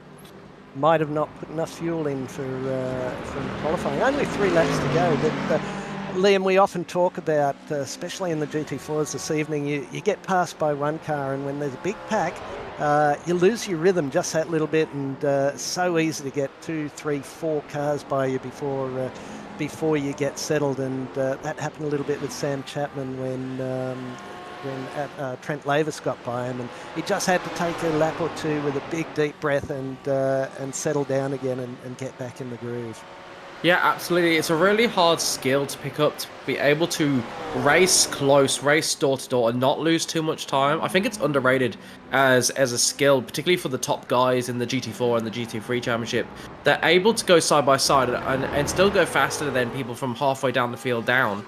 It's amazing how they compromise themselves and still manage to do that. Whereas you watch the less experienced racers, they'll lose lots of time when they're battling wheel to wheel because they have to be so cautious because they just not quite sure how much speed they can take when they take the inside line and they're compromised entry, how much speed they can carry around the outside without touching that apex. And so they compromise themselves a bit too much, take off too much speed, whereas the very best, they're on the limit of adhesion no matter what line they're on, and so they don't lose quite as much time as us mere mortals in the mid pack. Yes, indeed, and even nose to tail is so difficult, and through here, this track especially, you can't see your markers, you can't see the corners, but when the car's right in front of you as well, that's ever so much more difficult. But Jackson Freer, nearly 10 seconds out in the lead, just 2 laps to go, then a gap of nearly 4 seconds to Sean Rees, and Daniel Correas are just 2.5 seconds back in 4th place, right where he started. Mark Foster rocking out the McLaren with the flamethrower. He's up 7 spots into 5th. Yarwood 6, Holland 7, Tim Fuge 8, Adam Bryant is in 9, the Ferrari, bunch of Ferraris here, Stephen Gallacher 10, Matt Schmidtke in one of the very few Hurricanes, and that's a strange racing line from McIntyre, but he's making it work for him. Keeps hold of his position. I think he was quite a bit ahead before doing that, so I think he'll get away with that one, although he's put himself under a lot of pressure. Hopefully he hasn't picked up any damage. We're on to the final lap of the race, and I just want to call out Foster in the McLaren, the only McLaren in this field. There's only one McLaren, I think, in the pro split, and it's winning the series at the moment in the hands of Maddie Dench. So if you like the McLaren, definitely race it, even though it's out of favour at the moment, because you can make it work. Foster and Denchi proving that, and boy, isn't the McLaren a beautiful car. Just going to put out there, I think it's one of the best looking of the GT3 cars. And we were discussing the other week, sorry, Liam, that it's probably one of the oldest cars in the field from its instigation into the server. But here we go. We're on Jackson Freer, bringing this home. What a fantastic effort from him. Over the line he comes. Wait 11.5 seconds and you'll get to Dean Eldridge, as he's still just coming down the Big Dipper here into the inside. Nice work from Dean Eldridge in the Ferrari. Then Sean Rees, another good effort for him. Daniel Correas and Mark Foster will be followed. That's great sound from that McLaren too. William Yarwood, Adam Holland, Tim Fuge, as they come across the line. Still plenty going on here. Dale Sharp just behind there, very close between them. Brilliant work from the whole field, really pretty well behaved. That was challenging by the Porsche there as he went through. A good effort from all these guys, and great to have the AM split on the broadcast, and a really interesting way. I think it's the first time we've done 2 splits in the one evening. Oh, we did it a couple of times last season, but it's this is the first time I think we've committed to it in a season to do it for all of the sprint rounds. Last time it was a bit of a experiment during last season, but yeah, it's wonderful to be able to bring the AMs and the pros in the same weekend, give them both a bit of love. Sometimes I feel bad for the amateurs. It would be awesome if we could have two simultaneous streams going, but we just don't have the manpower to do that, because they deserve to be shown just as much as the pros, and none more so than Jackson Freer, who's taken a dominant victory in sprint race. We're on Eldridge in second, Reese takes the last spot at the podium. All those drivers putting together flawless races. Daniel Correa saw one of our friends in the broadcasting booth in 4th place. Lovely to see that. Foster repping the McLaren in 5th. Yarwood in 6th. Holland 7th. Fuge in 8th. Bryant in 9th. And Gallagher making it 2 Twitchy Foot racing cars in the top 2. And look at the side horses racing. There's what, 4 of them in the top 10? So they've done a brilliant round 1. Smitke in 11th, McIntyre in 12th after racing at the top at the beginning. Then Sharp in 13th, Francone in 14th, Scholes in 15th, Gladwin 16th, Koch 17th, O'Loughlin in 18th, Heaney in 19th, and Coleman in 20th. Yeah, fantastic racing by all the boys out there. There was an interesting question there that we might come back to, so I didn't quite read it, but I'll have a look at Facebook, see if I can see what's going on there. But YouTube? He is asking if anyone discusses how to join the GSRC. So if you want to join, memberships are available through the website, and then once you're a member, you'll be added to all of our servers, and you just rock up on the night and go racing. There's a couple of exceptions to that for the Porsche Cup, for the is it Supercars, the other one where you need to ask to get added to the server, because they don't run off the main GSRC league. They have their own little separate league. But yeah, that's how you get involved, and people of all abilities are welcome. If anything, I love seeing the newcomers joining this club more than seeing the pros, because that's where the heart and soul of sim racing is, isn't it? It's in the everyman, the guy who can only sneak in 1 race a week because he's looking after the kids, or the guy who can't afford to go racing in the real world, doesn't have the mechanical skills, and makes up for it in sim racing, and perhaps is new to it, trying it out for the first time. That's where the heart and soul is. So do get involved no matter what your skill level is, because we welcome all comers as long as you're respectful and you act like a gentleman on the track. Well, that's exactly it, and that's what has set Gentleman Sim Racing Club apart for such a long time. It's what attracted me to it, because if you run the world of officials, you're very accustomed to having some lovely Iberian chap come right through the middle of your car and launch you into the stratosphere. More often than not, we like to run this as a gentleman racer would, as though you're paying your own hard-earned dollars on your BMW or your Porsche or your Ferrari, and so we show as much respect for one another as we possibly can. For Chris, who asked the question, it's probably the best race for any newcomers to iRacing or sim racing, in fact, is the up and comers on a Tuesday night, which is for lower iRating drivers, and you achieve iRatings points by racing in the officials. And if you're under 1400, you can join into that series if you're under 1400 when you start. And they're running, I think, this year the Formula Vs, the Mazda MX-5s, and maybe the GR86s, and they're a lot of fun with guys who will be of a similar experience level or a capacity behind the wheel, if you will. But yeah, if anyone watching the broadcast wants to know how to join, go to the website, which will show up a bit later. I think it's race. It's on the bottom of the results and the info and stuff.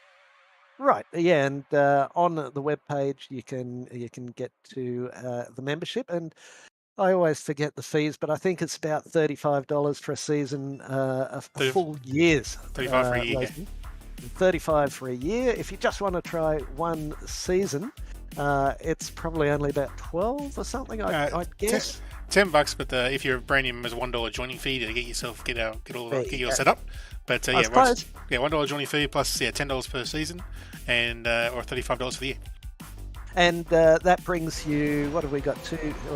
We've got 4 nights, 2 nights racing, so 2 races per night, so that's 8. Then you've got Tuesday night 9, Friday night 10, and every Saturday there'll be something going on, and sometimes a few pop-up fun races, and the endurance series on once a month. That was me in the Formula League.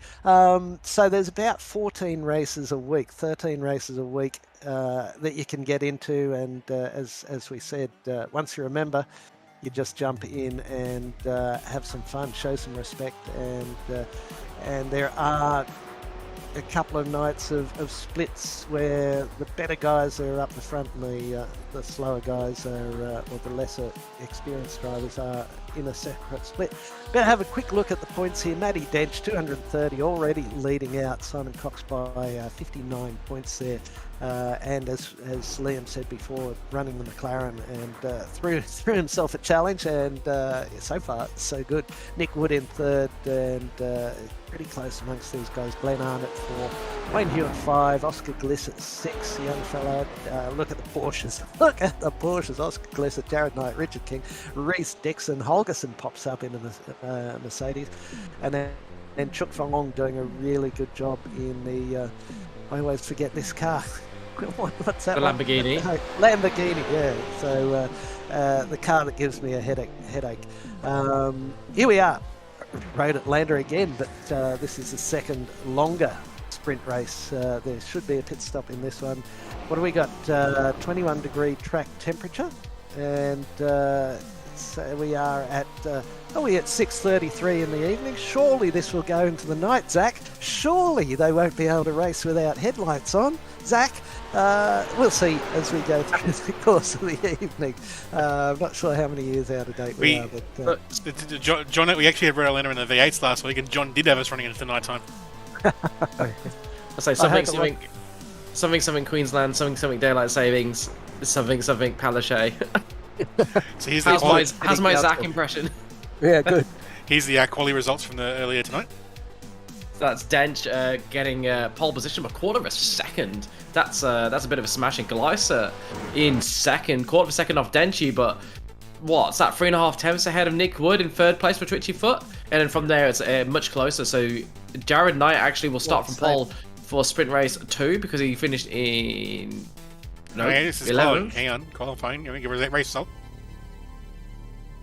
They wouldn't Cox had same time for that, but here we go. This will be starting order. Matty Dench from Oscar Gliss. He won that last race by 4 seconds. No reverse grid on this one. Yes, there is. There is a reverse so Matty Dench finished 10th last time.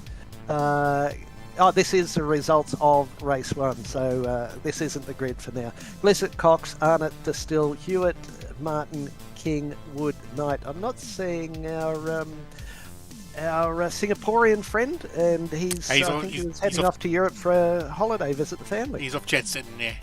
Yeah, through Greece. He's going to get black stuff on his shoes, I think. But look at that for sprint race. Reverse top 10, so that brings us Jared Knight alongside Nick Wood on the front row, Richard King and Thomas Martin second row, Hewitt and Distill third row, Arnott and Cox fourth row, Glissett and Dench the fifth row. They fight their way back through this field. Hooper and Burhop 6, Woods and Wright 7, Dickerson and Mulder 8, Adams, Christensen 9, Chiplin and Brooks 10. 24 cars in the server. Looks like we're ready to go. Over to you, Liam. Call us through the starting line. Yeah, we have to wait to see how 2x2 they come through the final corner, where it's a bit less structured like it was in the amateur split. No, very much 2x2, no big gaps this time. Jared Knight leads them away. Nick Wood in second, King in third, Martin in fourth. Denchy's already up 2 spots. Mulder's up 2 as well. Side by side into the first corner. Gotta go for it on the first lap. Don't want to get caught behind the car in front if you can help it, because it's so hard to overtake around this track, and they're three wide coming into. Oh, there he is. That's Glenn Arnott off track. I think they've just about recovered it. Glenn Arnott's going to maintain the position. The car that he had an incident with, I think that might have been Gleiser, he's a bit further back. He's lost 3 positions down into 12th place. So it's Knight, Wood, King, Martin, Distill, Hewitt, Cox, Dench, Burhop and Arnott, the top 10 as they get to the bottom of the hill, and they get to the first of the 2 right-handers. Knight with a comfortable lead of 8 tenths, and I think that is Martin was going side by side with Richard King. King going up the inside of Nick Wood. No, that's King and Martin. King and Martin, thank you very much. He is up the road. Apologies, Wood. So that's Martin and King. Distill looking for a gap. Distill. This is And there's another car getting involved. That's Hewitt in the back of these 4. They're going to go 3 wide into the chicane. It is genuinely 3 wide into the chicane. And it's going to be Distill coming out ahead. Then King, then Martin, who's going to try and hold off Hewitt would have got a better run than him out of the chicane, but this corner isn't really an overtaking opportunity. So it is Knightwood to Still, and then this group is to Still, King, Martin, Hewitt, Cox, and Denchi at the back of it. And there it goes up the inside. Martin getting the move done on Richard King. Denchi just playing it a little bit safe, I should think, at this point in time, because this is a big gap. And remember, reverse split, so the guys in the top 10. Oh, there we go. Ben Woods are off in the Twitchy Foot racing car. Try and rejoin without collecting someone as well. Nearly one of his teammates. Nice work from him. But yeah, the top 10 was reversed order. So the guy in front of you was slower than your last race. Dench will take his time because we have got 28 laps at 1 minute 23. That's going to be nearly 45 minutes, as I guess 40-ish minutes. Definitely one pit stop. Really crucial to call out. Look at that lap time from Jared Knight. Look how far ahead he is. 1.7 seconds ahead of Nick Wood, and we're only just into lap 2. Did a 1:23.5 on the first lap of the race and is absolutely smashing it. And the next best lap was a 1:25.1. So quite a gap there. If that continues, it's going to be really hard for the likes of Dench, the likes of King or Distill to try and catch him up if they can get to the front of this pack. And there's no guarantees of that. We've seen this pack really close in on Denchi, I think, compared to a couple of seasons ago. And so it's going to be much harder for Dench to get through than perhaps we've seen historically, those of you who've been with us for a few seasons now. And there's no guarantee he makes much progress from 8th around a track like this. Such is the pace differential now. It's not in the seconds, it's in the tenths. And that's not enough to get overtakes done easily around Road Atlanta. First flying lap, we're down into the very low 118s. 118, 187 for Matt Distill. On your timing, did Distill get the fastest lap, or was it off track? It's showing me as lap on mine. Okay. Yep, and he came up on the tower the same. But Matty Dench, we always talk about him. Oh, he's going to have trouble here. He's going to, whatever's going to happen with him, he'll be saving absolute buckets of fuel sitting back there. He looks like he's about to get a very good run on Wayne Hewitt. So this will actually play into his hands quite well. He's just that tiny little McLaren. You can hardly even see it behind the big Mercedes as he comes down. Will he have a look down? But he is invested. We're all invested, Chris. It's good fun. I haven't raced in iRacing since probably late last year, but these guest appearances do stir the loins a little bit. Yeah, Matt Dench, he'll be absolutely chugging along on just a couple of those fire-breathing 8 cylinders and just planning out the night, because as I said, 28 laps, although we're down into the sub-120s, that will bring us probably 36 minutes or so. Yeah, I agree. Matt Distill running very quickly at the moment, was the fastest man on track last time out, a 1:18.2. He's within 0.3 of a second of Nick Wood. If he can get past Nick Wood, it'll be really interesting to see what his pace is in clean air. Matty Dench currently in 8th, and there's a really good battle going on just behind the top 10 with Wright, Mulder, Hooper, and Dickerson all in a line. And then you've got another battle pack with Jennings, Brooks, Dawson, and Riddell, which is what we've got on screen right now. So that's Jennings at the front of that in the tartan liveried Porsche, followed by Brooks in the blue and white Porsche. Then you've got another Porsche, the white and black Porsche of Brooks. Oh, sorry. Yes, Brooks? No, the car behind Brooks. Dawson, then Riddell, then Woods, and I think Brooks is going to make a move here. He's going to put himself in a position to be on the outside into the chicane, which can work if you can hold it on around the outside, because you get the inside for the second part. But it can work. He'll be quick on the exit here. Is it tartan? Is it plaid, or is it flannelette? It's wide is what it is. It's going to let 2 cars past. The right entry car of Alan Dawson, the second car, to get through. Although saying that, they're going to be side by side into the first corner, so it's going to be who's going to be braver. And you see what he did there? Just on the entry, he started turning in a little bit early and just compromised Dawson enough that it wasn't comfortable going late on the brakes. And a really good move there from Jennings to keep hold of that. I think had he not done that, I think Dawson might have launched a move up the inside. There must have been a little bit of a moment between Dench and Hewitt, because Hewitt's starting to drop down. Dench is still in 8th, so I think we'll see it here. Dench goes down the inside. He's got that job done. Hewitt just runs a little bit wide. What will happen here? Oh, there's a touch. That's enough to put him wide. Will it spear him off the track? He clipped the concrete on the outside. So I reckon race control might have Kevin Henderson looks like he's down there in race control. Might be having a little bit of a look at that. It looked significantly like a racing incident. But, oh, don't go out there, Wayne. And this is what happens. You lose your rhythm. You get a little bit flustered. You're talking to race control, and this track just bites you hard.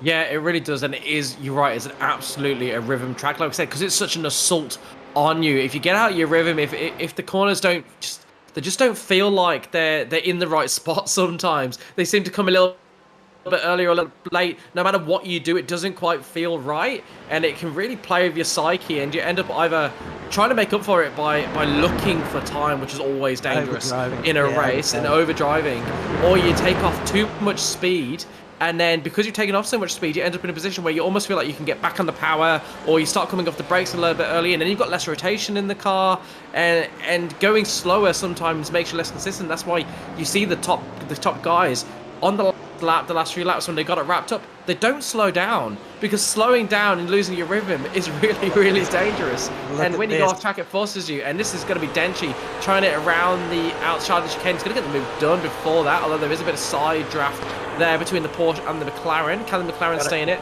No, he's going to tuck in behind. That's probably a smart move. Oh, look at the flames. Aren't they beautiful? Beautiful. How do I get... Thank you, Dane Snadden, for the comment. Very kind of you. I'd love to know how to get my Switch Sport to get flames out the back. That's the price one. And another one done. Oh, brave. Oh, That's... Oh. a little door handle to door handle. And he gets another one done, does he? No, he didn't quite get it. No. Oh, that one. I'd say that final corner, trying to go for a move there is really, really brave. Because it is off camber, it pushes you wide, so it's really hard to keep a tighter line and maintain momentum. Like Denchi just about did there was a little bit of a touch, and I was really worried it was going to send Cox spearing into the wall, but they both got away with it, so it's hard but fair. It could have been very, very different though, and it shows you how hard he's having to work, because the last couple of moves we've seen, there has been a little bit door banging, a little bit of contact. Obviously feels like he can't quite. Obviously, it must be really hard to get through cleanly, otherwise we would see him doing it. They're going to go side by side through here. Cox holding on around the outside. That's a replay. Oh. That's a replay. Okay. This is same incident. The second time as you were the first time. Well done, Liam. Fantastic work.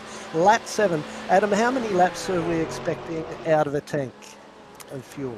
I'm not sure about laps, but time-wise, it's normally between 23 to 26 minutes. So, okay, we'll work that out. It's about 1 1/3 minutes per lap, but there'll certainly need to be a pit stop. You might think, all right, we don't need fuel saving, won't play much of a part, but Matt Dench back there still working his way through in 7th place. The more fuel you can save, the less you have to put in at the end, so that makes your last pit stop very, very much shorter, and could well jump him up 3 or 4 spots, if not more. So keep an eye out for that. If we run through the order, we've got Knight up in front, just 0.8 of a second from Nick Wood. They're both in the same spot they started. Matt Distill up 3 spots in third, just 0.4 of a second behind Nick Wood. Thomas Martin is where he started, 4th place, and he's 2.5 seconds back. So he's the cork in the bottle, if you will. Tom Martin with Richard King in 5th, Simon Cox 6th, and Matt Dent 7th as we go through. Oscar Glissett, the young fella, is doing a really good job in there. Glenn Arnott 9, Ryan Mulder 10. Ryan is up 6 places, so good job from him. Then it's John Wright, Jonathan Hooper, Reese Dickerson, David Christensen, Jeff Adams will take us back to 15th. Then it's Brooks, Dawson, Woods, Burhop having had an unfortunate evening. And sorry, Adam, that's just Grant Gill 101. And he takes the inside route, and he'll try and join on there. That alternate chicane is horrendous. Yeah, it is. It's awful. I think I've driven it once. So then we've got Woods, Riddell, Jennings, Chiplin, Burhops down there. Wayne Hewitt, who was well up early on. I think he might have left the server. He's 3 laps down. Scott Wooden left early on, 6 laps down. Well, the thing is, when these pit stops do come, this is one of the trickier pit entrances. Not necessarily for the cones. The cones are pretty simple because you got to brake for the corner anyway. It's the actual entrance. It's the downhill, chicaney, sweepy, blind, over the crest entrance, and it's very slippery. So they haven't practiced. They may get caught up. Yeah. What were you saying? 26 laps for a tank? 23 to 27 minutes. Yeah. Yeah. Okay. So if we call it 25, we do. Let's do a Zach here. We do 3 laps every 4 minutes. So 6 times that is 18 laps. It would take us to about 24 minutes. So that's that kind of window. Denchy down the inside. He's got the better of it. So and Cox, that McLaren looks like it's on rails. So Cox has gone for a move on King, and Denchy's saying, "No, mate, that's my turn." Yeah, it's Formula 3, Formula 2 stuff. Overtake or be overtaken. Nice work from Dench. Gets him up to 4th spot, and he's right on the hammer of Richard King as well. These two fighting side by side. Who's that? Dickerson and Hooper, or Dickerson and Wright? It's Dickerson and Hooper. Hooper was on the outside, Dickerson on the inside and getting the move done. Hooper really brave, doing everything he could to hold on around the outside, getting as close to the grass as he dared, but just not enough to keep Dickerson behind. Dickerson, formerly an amateur champion in the GT3s and really showing his stuff in the pros. Current defending. Well, not defending because he's a different split. Yeah, not defending, but current champion. Yeah. Dench just a quarter of a second behind Richard King up in 5th and 6th. Who's that round the wrong way? And Woods.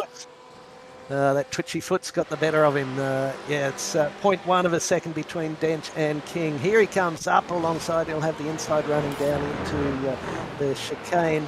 This will just be a little bit of a touch of the outside grass. Oh, it's up over the hill. Yeah, that'll do it most times. Dench has passed King and 1.5 seconds back from Martin. Now, this is where Dench will really want to... We've got a replay of it here. Very simple, straightforward.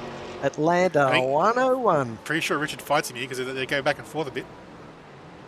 I don't know. Must be just a straight line. Dench just leaned that fraction wide, didn't he? Nice work from him. This is where Dench, if we're in a different class, one might say hammer time. I'm not sure what the Dench equivalent is. But up 5 in the 5th spot, 1.7 seconds back from Thomas Martin. He'll be looking at his fuel now going, how much do I have to save to get an extra lap, short lap? Yeah, I wonder if Jared's actually saving a bit of fuel here, because these two, even though they're sort of batting on somewhat, have latched back onto Jared here. Yep. So maybe Jared's realised the Denchy gain, because Denchy isn't that far back, so obviously if he can save a little bit of fuel, it minimises the Dench fuel saving factor. I think he might have made a mistake last lap as well, because it was a 119 dead, and you compare that to Thomas Martin, 118.4, Dench, 118.58, Wood and Distill both at 118.7. There's a bit of a gap there. It could just be fuel saving, absolutely right. It could also be a little bit of a mistake with Knight. But Knight's best is only an 18.6. So Wood, Distill, Martin, and Dench all very close or beating that at the moment. So Jared Knight at this stage of the race might not have the pace, and that's Glycer going to be the first of the leading group to pit. Oh, that was twitching as he was coming down the hill there. Is exactly what Adam said. A tricky little pit entry. Oh, look at this. This is on for young and old. He's trying to throw it down. He's going to be compromised. He came in very narrow there, so he's going to be right. Cox, is it Cox behind? No, I've got this all over. Hooper ahead of Dickerson. Adam. We saw this the other way around earlier. We saw Dickerson getting the move done on Hooper, and Hooper's got right back past him. So this is a battle that's going to rage on for the rest of the race. Behind them, trying to get involved is Christensen, Adams, and Brooks. Christensen, a decent little peddler. Well, I mean, all these decent peddlers because they're all in the pro split. And that's why you're seeing, compared to the amateur, a bit less of a field spread. The field spread, it was masked a little bit in the amateurs because you've got the 35 cars.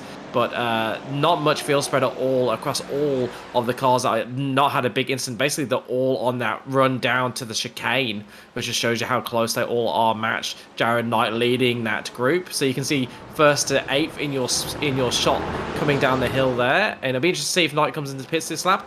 No, but was that Distill coming into the pits? No. Oh, one of them is in. It was Distill. It was Distill in the pits. There you go. This is crucial now. This is absolutely crucial because it's going to trigger Knight and Wood, surely.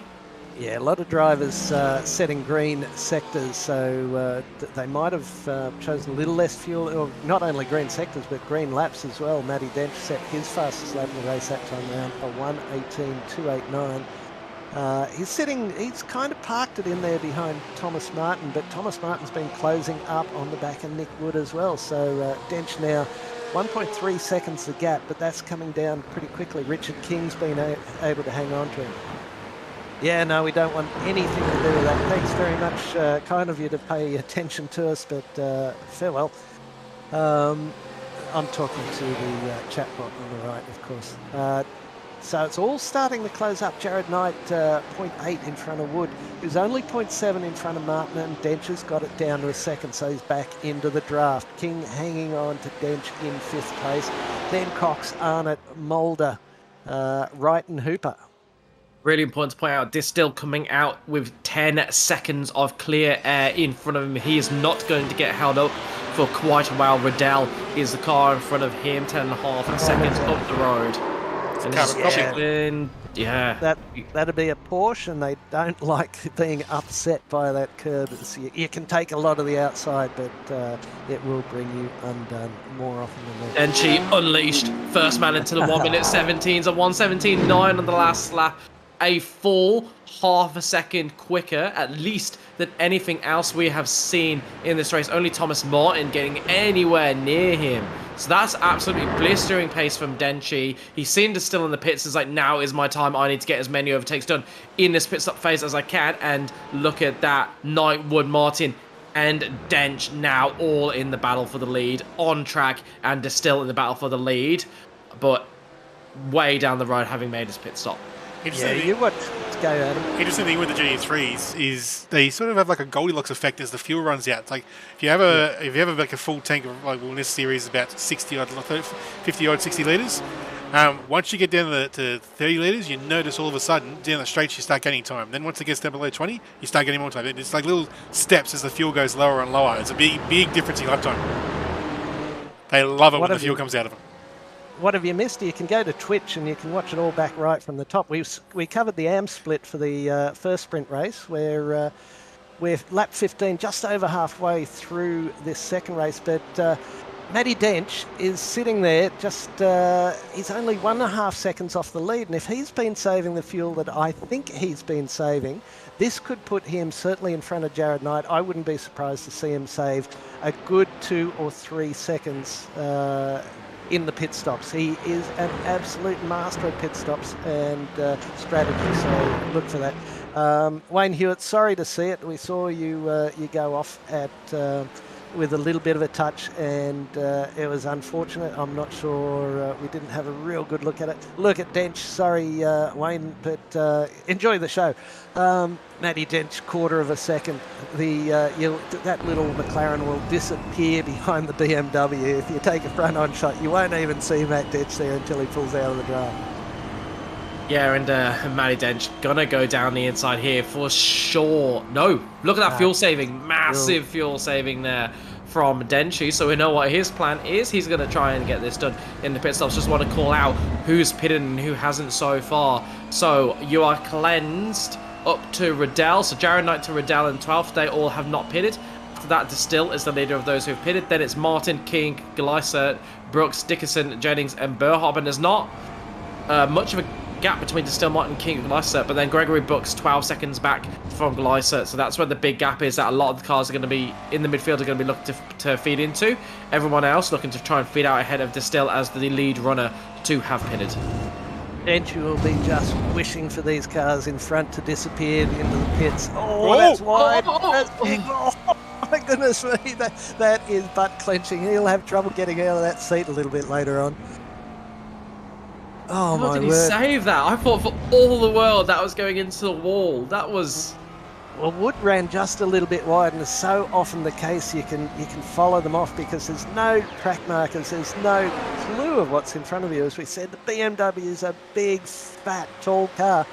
He would have had no idea until the back started twitching on him, and his reactions are a big indication of why this guy is so bloody good. Yeah, I think Nicki Minaj wishes she could shake it like that McLaren just did, because her dancing skills would be even better. But yeah, Matty Dench just showing all of his class there to keep it on track. Reminds me a little bit of in Spa this weekend. You saw Verstappen having a huge moment going up Rouge when there was that little bit of rain. The only trouble he had all race and the skill to hold on to that. And then Matty Dench there showing he's a similar.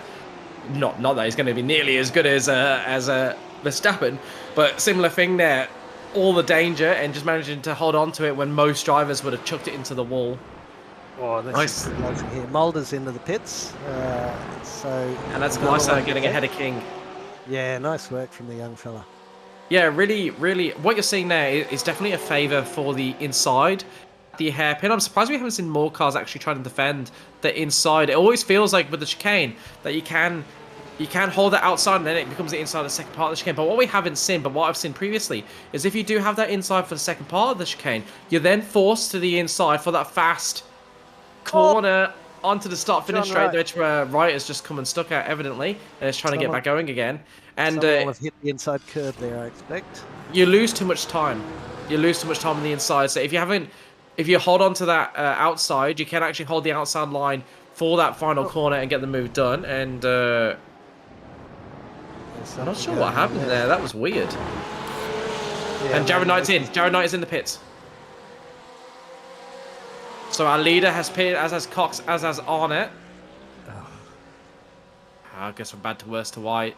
So something happened a little bit earlier, and he ended up cutting the chicane, and then trying to get back up to pace. He's a little bit slow. The car's behind, and they ended up going side by side. And they just touched a little bit, and that's really unlucky that he got sent there. But it's the kind of thing that happens when you lose your rhythm, you lose your pace, trying to get back up to speed. You've got other cars coming through. You're always in the danger zone, and that in the pits is Knight, Arnott, Cox, Dawson, Riddell. 2 cars to continue, Wood and Dench. There is a second between the 2 of them. I think Dench just made the same mistake. Woods when I went to click it, and he's fallen back to second back. So I think he made the same mistake at the same corner again, running wide. Might have, and Knight's got ahead of Distill. Knight has stayed ahead of Distill in the pits. Distill not able to run at a pace that put him ahead. That's Arnott and Glissett. Who's that? Glissett. Oh, poor old Oscar. Dench back to 6/10 behind. Look at the gap. Well, I can see the gap here. Jared Knight is 30.5 seconds behind Matty Dench on the track. So we'll see how this fuel strategy is played. We're talking. She's going to have a lap of clean air. 18 laps, weren't we? And this is about where we were. So Denchi goes on. How much more can he get out of it? Pit stops to this point have been 12, 13, 14 seconds. I reckon you'll see Dench do about 9. What are you going to see? Where you're going to see Dench here is, I tell you what, if he needs a 17.9, he's done a 17.9. If he's going to do another one, now is the time to do it. Because you just feel like if he doesn't get ahead in this pit stop phase, then it is game on. If he gets out into the lead, I don't see anyone overtaking him. His pace is too good. He's too good in the wheel-to-wheel stuff. But if they can get ahead of him, if he comes out in second, third, fourth, then it absolutely is game on for the win in the second race of the night. And Knight has got ahead of Wood. So Knight's been able to jump Wood in that and come out back in the effective lead of this race. The only question now is, where does Dench come out? The gap currently for Dench tonight, 31 seconds. Yeah, Wood was 7/10 longer in the pit stop, in the stopped phase of the pit stop, and he's out by, just under a second behind Knight. So this will all play out in another lap or so. Dench's fuel saving. He banked it early, and he'll be making a withdrawal very, very shortly, I should think, on that time. Oh, and that's Arnott round. Not sure who has helped or if it was by himself, just touching the curb on the inside. But getting all sideways, did well to gather it up, but just loses the position to Glycer, and Denchi's in the pits. All right, let's see how this goes. He was absolutely nice. All right. Does he just take a bit of inside curb? Oh, he's just turned in and the car's snapped on him. Yeah, looked like maybe just carrying a little bit too much brake into the first phase of that corner and the back end stepping around. Certainly not enough weight on those rear tyres to deal with the torque demand that he put through them. And this is going to be really close. That's Knight on the start-finish straight. Denchi's coming out of the pits. He's just started moving again. He's going to come out on the outside, heading as they crest the hill at the top. There he goes. Never a overegged that 2.2 seconds ahead. Got that completely wrong. And gap 2 seconds. Dench is going to lose a little bit of time as he gets back into the rhythm, but he's going to be comfortably ahead of Knight. Yeah, when so the he shake's out.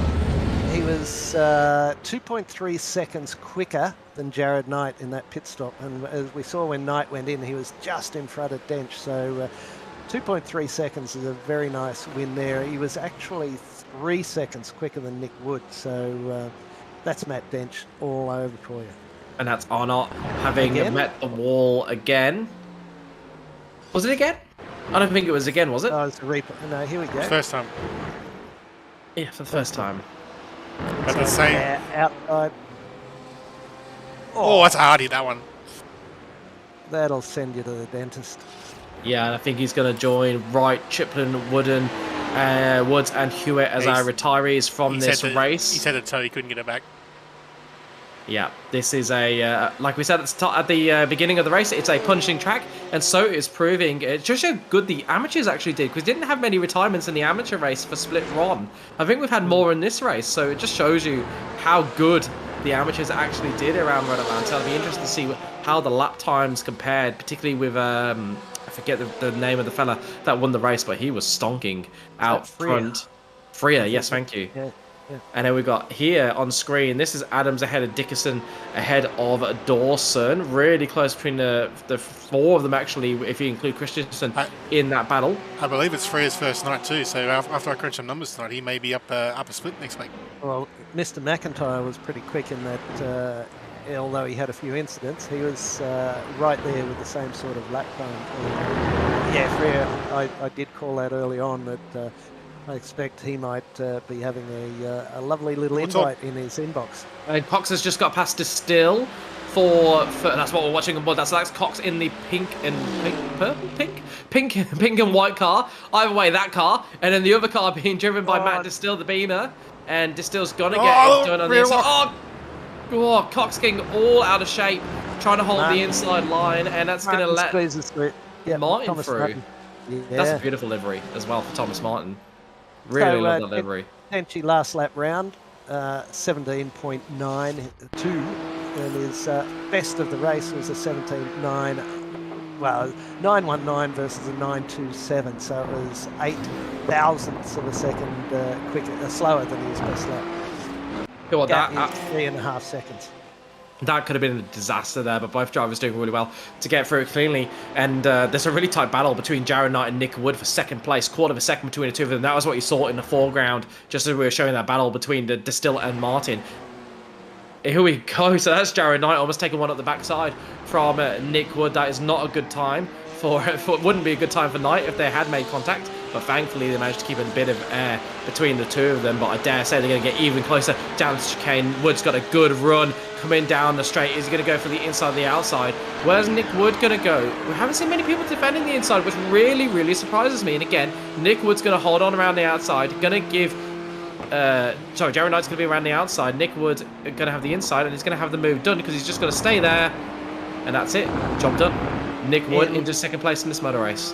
Very easy there for a lesser driver to just miss their brake marker and go careening on through the grass. Matthew Dench, thank you very much. 1:17.685. He put plenty of fuel in, and he's just taken this to a cleaner now. A gap of 4.7 or 4.67 seconds back to second place. But whilst these boys are having this battle, that'll be slowing them down. Whilst Matty Dench goes in the absolute other direction. Or maybe, just add a bit of jeopardy, probably false jeopardy, maybe he didn't fill enough and he's desperately trying to get a pit stop gap ahead. Who knows? I like the way you beat things up. It's lovely. It could well be. We never know with Matthew, but the one thing we're pretty sure of is he doesn't often make a mistake. Unless it's when he's in the second pit stall from the end and he slams it out the pits thinking he's in the last pit stall and he doesn't put on the pit speed limiter. Seen that a couple of times last season, made it very interesting going into the final round, but he came out as the well-deserved champion in the end, with his main rivals being the likes of Cox and Jared Knight, who are in this field now. Nick Wood also in second, and Matt Distill is another one that can nick the odd win from Denchi. So there's a lot of class in this field, and it's just the brutal consistency of Denchi that keeps him ahead, and that's really, really brave. Martin down the inside. No, it's not gone right. Martin's in the wall. Ends in tears. Win it or bin it. Thomas Martin is all looking pretty well. I wonder if he got a little bit of the inside curb that just upset the car. And I think earlier on, I'm one who hates to call anything a netcode, but there was one earlier on that looked like the inside car still had a bit of a gap, and it was influenced by the car on the outside. Here we go. It gets down the inside curb. That's just as you would expect. I think it was that the car was just settling after the curb, and then the contact on the outside just was too much at that point in time. It was just the unfortunate the car was unsettled when they made contact wheel to wheel. And this is why it's such a difficult overtaking opportunity, because if the car on the outside doesn't yield, if it doesn't just give you the run, it's really hard to stay an extra car width to the inside and allow that car on the outside space. And that's what we saw there. He's doing his best to try and stick to the inside. It's a really good attempt, but it just drifts over to where the other car is, and he's the one that came off worse. Could very well have ended up with I think it was Distill he's making the move on the outside, being the one sent to the wall instead, but then it would have been a penalty. So it's just so hard to get through there too cleanly once the car on the outside basically gives up the corner. And you saw there he approached the entry to the corner with so much more speed. I was surprised he actually managed to keep it as tight as he did, to show the pace advantage that he had at that point around that corner. But even then, it wasn't enough to make it clean, and that's why we're seeing most cars back out of that move. It was a really good attempt, but that's the kind of thing that can happen. But a bit of luck, and neither of them get sent, and they both make it through cleanly. You can't get through there without risk. There's no way to do an overtake there without a healthy amount of risk, and yeah, just came out on the wrong side of that equation this time round. It's also a little dependent on the car setup as well, because your high-speed dampers, your fast dampers, is what's going to react when you're striking curbs. And if you can get the right setup with those and be able to take a lot of curb, then the car will be a lot more stable. But a lot of these drivers will be using bought setups that they might not have time to tweak. So you really, as you say, there's a massive amount of risk when you go in there. Here we go. Is this Cox? No, is this? And that's Distill and Cox, isn't it? It is Distill and Cox. Back from earlier on. And that was Distill defending the inside, and Cox unable to get past. Cox did have a run. Distill defended the inside quite early, told Cox he had to go around the outside. I have seen better runs. Normally you would see the car at least get alongside before the entry, but I think Cox didn't go as deep in the brakes as he could have ran the outside. But if you defend the inside, it's really hard to make a move around the outside stick. And even if you stick it in the first part of the corner, if you can come back around the outside in the second part, you actually have a better line into that final corner, and the car on the inside will often yield to you, because they realise how much they're going to have to compromise on that inside line. So even if they don't, they'll generally one ride and you'll come back and under at that final corner. I saw it time and time again in, I think it was an endurance race around here last season, and we saw that move multiple times. But this time around, nobody wants to defend the inside except for Matt Distill. First person to do it, and one of the first people I've seen actually successfully defend into the chicane. I wonder if the beamers are starting to fade here in the late phase of the race, because this still has fallen back a little bit, and even though Nick got the job done on Jared, he hasn't been able to pull away, and Jared's actually keeping the pressure on him. So I wonder if there's a little bit of late race fade with the beamer setups. Well, it's often been the case with the beamers. It'll scrub out the tyres. Certainly a few seasons ago, he shows the nose down there. 3 laps to go, by the way, and Matty Dench is out in the lead by 5.5 seconds. Jared Knight right on Nick Wood's tail, and then Matt Distill he's about 2.5 seconds back. So the top 3 looks pretty well sorted for the moment, if they don't bring one another undone. From there, we had Distill in 4, Simon Cox running right in there in 5, Richard King in 6, Oscar Glissett up 2 from the start. He's had an eventful evening, so he's in 7, Tom Martin in 8, Ryan Mulder 9, and Gregory Brooks in 10. And from there, it's Christensen, Adams, Dickerson, Dawson up 9 spots in 14th, and David Bell up 9 spots in 15. Gregory Brooks in 10th was up 10 spots. So nice work from all those boys. Then John Hooper, Adam Burhock, John Jennings, and then John Wright is he continuing on? He is, but he's 6 laps down, and there's a number who after that who aren't carrying on. So we've got 18 cars on the lead lap. John Jennings a minute behind Matty Dench, and that's where we sit with just 2 laps to go. This battle between Knight and Wood is the pick of the bunch at the moment, although Cox and Distill are having a good battle as well. And Dickinson and Adams a bit further down having a good battle as well. They've just swapped positions a couple of times. There they are side by side, the 2 Porsches. Adams on the right, Dickinson on the left. And so it's going to be Adams that's going to have the inside into the chicane. So he's got the better position going in. It's going to be something special for Dickinson to make it work around the outside. Adams breaks a little bit later. Dickinson tucks in behind, but the cutback isn't on. It never is at that chicane. And Adams holds on to the position, but that does not mean he's going to be able to hold on to it as they go on to the start of the final lap. Oh, this is going to be close. Dixon getting a better run out of the final corner. Pulls up alongside Adams. Going to make a move to the inside of the first corner. No, decides to come out of it. Just wanted to show his nose. See if we could get Adams to make a mistake. It's right at the end of the race. Definitely a good tactic to show your nose and try and put the other person under a little bit of even fake pressure and make them make a mistake, even if the move isn't really on. He's going to stick as close as he can as they come down the hill. This is very confusing. We got Side Hustle versus Ramrod, two different battles. Yeah, Nick Wood and Jared Knight, half a second. Distill and Cox is just 1.1, and then Glissett and King are 0.2 apart. So this is going right down to the wire for all of them. Still on the inside, Cox on the outside. Still will hold on to that position. Dench takes a dominant victory. Yeah. Absolutely brilliant.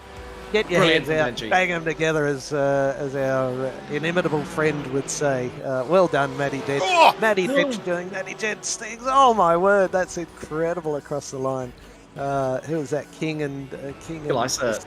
King and Glissett. Glissett really wasn't going to give up on that, was he? And then we've got Adams and Dickinson here.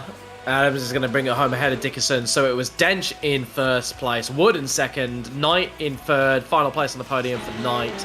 That's 10th in race 1, 3rd in race 2 for Knight. Matty Dench does a double first and first, and Nick Wood 9th and then 2nd in the second race. Distill finishes in 4th place, Cox in 5th, King in 6th, Glissett in 7th, not able to get past King, so he's going to get a better run out of here. Going to try and make it too wide into the final corner, is he? He does, but as you can see, you have to compromise so much there. Backs out. Clever racing. Great racing. Martin in 8th, Mulder in 9th, Brooks gets the last spot in the top 10, up 10 places. Brilliant effort from Gregory Brooks there. Christensen is in 11th, Adams in 12th, Dickinson in 13th, Dawson in 14th, Riddell in 15th, Distill all the way... Wait, hang on. Penalties have been applied here. He's got a race penalty, 40 seconds. So penalties applied, so Distill, the big loser, was in 4th place across the line, but comes home in 15th. Then it's Hooper, Birdhop, Jennings, Wright and Chiplin, those that have retired. So, yeah, Distill losing basically all his positions. I wonder if it was a slowdown through the chicane there. If that's, I think it's like a 30 second penalty because he was behind Jared Knight on track. He finished over 0.16 behind Jared. So it was so he was about 7 seconds behind. So it's about 35-second loss for some reason. That's a real shame for him. But as the Denchers are saying, well done to Matt. It was a great race plan, and I'm a little bit better able to read what he's up to in those early phases. But if I'm not mistaken, we did see the result of the first race, but he certainly had pole. He won the first race. He's won the second race with fastest lap. So unfortunately, a couple of off tracks, if we can believe the live timing screen. But pretty much a clean sweep, and Matthew will be very, very happy with that. Maybe nearly even as happy as David and Veronica, who are over in WA there, digging around the goldfields of Western Australia. Yeah, I think if you're writing a newspaper article after this, the headline would be "Delighted Dench," because you've got to be happy with that, haven't you? To get a double at a sprint weekend. Like we said before, if he's had an Achilles heel, it's been the sprints. He occasionally can get into a little bit of trouble coming through the pack, particularly in the feature race. But I think for me, this was his best sprint race performance that I've seen. Yeah. He was so clinical. a couple of moves that were right on the borderline, a little bit of contact, but I don't think anything that the stewards will have deemed worthy of a punishment. And just picked apart those top 5 in particular. He was absolutely brutal, and then the pace out front at the end of the race, superb, just absolutely superb. Look, there's no substitute for speed, and Matthew has that in spades, and so that affords him the luxury of just sitting back here, watching these shenanigans go on up front. He was a bit fortunate not to get collected in that off track up over the top of the hill first time round. We saw him just sneak through there, but we've seen him just sneak through on many, many occasions previously. But he was able to sit back, let the race evolve, and knowing he had probably a good... Let's have a look. His fastest lap of the race was at 1:17.68. The next best one I can see, certainly no one else in the 17s. Next best one was 1:18.2, so 6/10 better than anyone else through the course. As Oscar Glissett had a 1:18.12. But he's just able to sit back, keep his nose clean, just sip away at that fuel tank, and let it all evolve. Then when we see the time comes to put the foot down, and he's so very good at looking at the gap around him and knowing where that car needs to be coming into the pit stop phase. Again, he was 7/10 better, 6/10 better than anyone else in the pit stops. Went that bit longer as well. So just another outing, clinical outing for Matthew Dench, and it just goes on and on, doesn't it? It reinforces his position at the top of the table. It does, and another driver who had a fantastic race, particularly the feature race, was Jared Knight, who's joined us in the commentary booth. Jared, happy with a podium? Yeah, definitely. As you probably saw, the old Porsche just didn't have the legs down the straight. So, so coming away with a third, definitely pleased with that. Excellent. It's not the sort of track you can wind out too much wing, is it? Nah, definitely not. I was just having a chat to Nick Wood after the race, and I said one less degree of wing, and it was death through this section. So yes, it's unfortunately it's just the nature of the Porsche. Yeah, and some tracks will benefit you over the others. The balance of power seems to be absolutely spot on. We'll take Matthew Dench and a McLaren out of it just for the moment, because that's a bit of an outlier in the data curve. But the rest of the cars, what do we have? A BM in front of you, then yourself in the Porsche, another BM, a Merc. So, a fair variety. Obviously, the Lamborghini and the Ferrari not got a lot of love in this field, but the cars that are out there are travelling in very similar styles. Yeah, definitely. I reckon iRacing have had the Bob the best it's been for probably 6 months now. Ever since the new tyre model, or shortly after, it's been fairly even, and you see which car suits which track, and you'll see through the officials that car will dominate for that week, and then it'll just be another car next week. Yeah, well, there are some commentators in the GSRC who are very quick to jump on iRacing for all the bad things that they do, but in all honesty, they do a pretty bloody good job, and to have these such a disparate group of cars operating in very close company, congrats to them, because it makes for some fantastic racing. Yeah, definitely. It's not easy to please thousands of people at one time. They do a stellar job, and looking forward to what they got coming out next. Sort of been looking at the forums lately. They're working on a few projects, so we'll see you later on the year what they've got to offer. Okay, we're off to Barcelona next week for a regular points round. How are you feeling about Barcelona for next week? The Porsche might not be as weak. I but yeah, high speed corners. Yeah, a lot of right turns, isn't Yeah, it? tend to sort of maybe be the Porsche's Achilles heel. So if you can keep it on the track, it might not be too bad. But yeah, we'll just have to see. We will just have to wait and see, and a whole bunch of really good racetracks coming up further down the line. Can't believe we're at round 5 already, halfway through the season. But Jared Knight, really well done to you. How was your first race? Because we were covering the AMP split.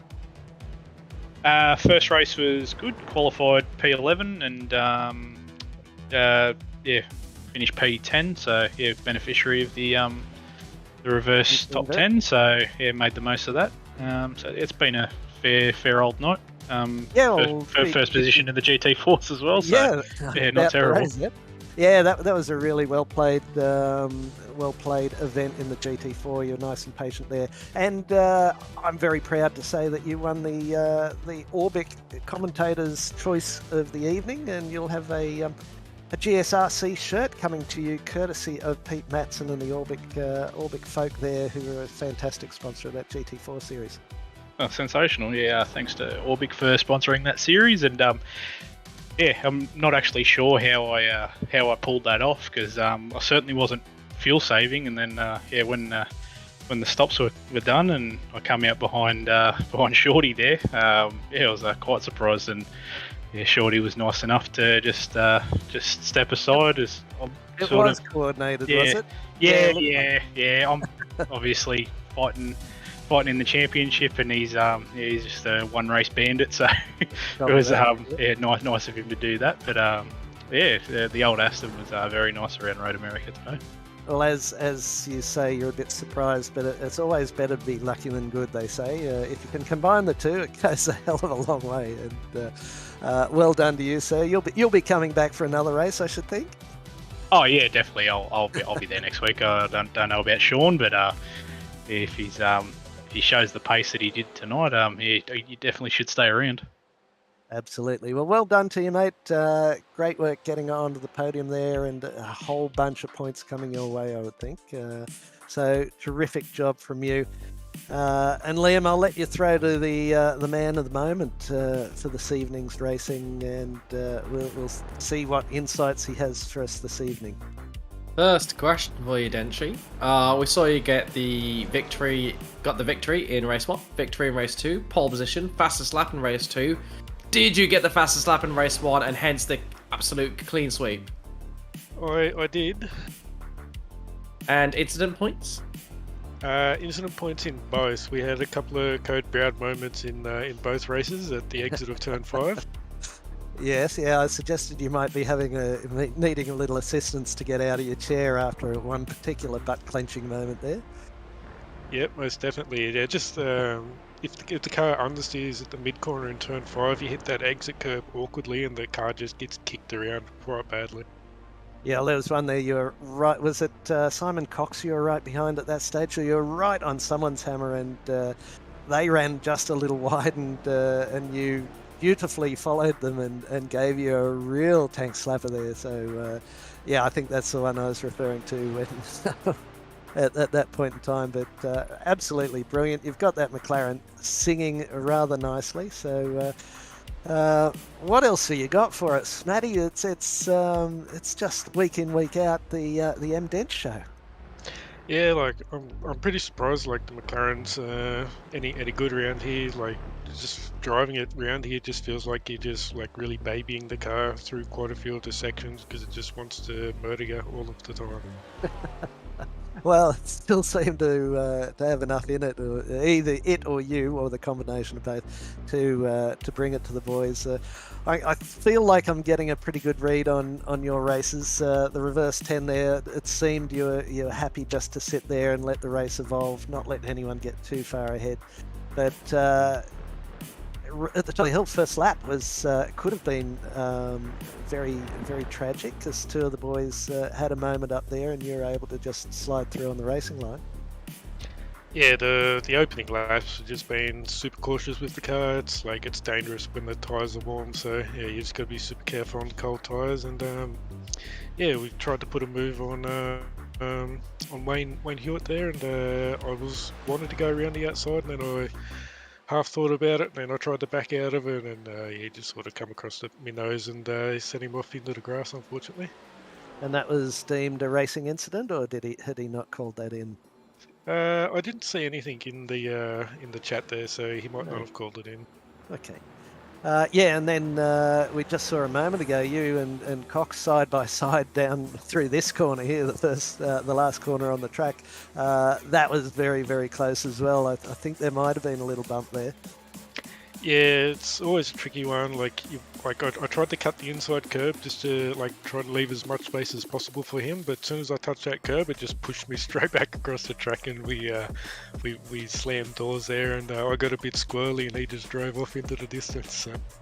Yeah, no, there was fantastic racing out there, and once again, you must have been saving a fair bit of fuel because your pit stop was a good 1.3 seconds faster than anyone else, I believe, and allowed you to go that lap longer. Yeah, while I was behind the other guys there, I was lifting pretty early in quite a few spots. So yeah, we saved a bunch of fuel. Yeah, it's just the Matty Dench story. It makes it good for the journalists because we just copy and paste last week's observations because you're like a bloody metronome, mate. You just keep doing the same thing over and over again, and I guess that's what championships are built on, of consistency and certainly consistency at the top of the field. We had a look before at race tracks coming up, and I think we asked the other week, can you see any Achilles heels, any problems coming up for you? Barcelona next week, then Le Mans for an enduro, Phillip Island, Bathurst, and a Road America. Pretty happy with all of those. Have you been able to get the McLaren out on any of those tracks to give it a test run yet, or is that a week-to-week basis? It's just a week-to-week thing. I haven't tried the tracks at all with the McLaren. I think the next 2 weeks might be the toughest ones for the McLaren, but I also thought Road Atlanta was going to be a bit of a bad one too. But if we just take it easy and just cruise about, we should be all right. There or thereabouts, as they like to say. And of course, the round 7 at Le Mans is an enduro. There's a lot of points on the table there, aren't there? So even to finish top 5 in that, if you haven't got the car quite under you, that'll go a long way to securing a championship for you, I should think. Yeah, so I think Le Mans like one of those tricky ones. Like the McLaren's so fast on the straight, so we'll have no issues there, and then that'll just give us a bit of headroom to be nice and gentle through the Porsche curves, I think. Yeah, and of course you'll be really itching to break the toe on that and not give the guys behind too much of an advantage on those long straights. Yeah, like if we can sneak a bit of a gap in the final sector and pull away, it'd be ideal.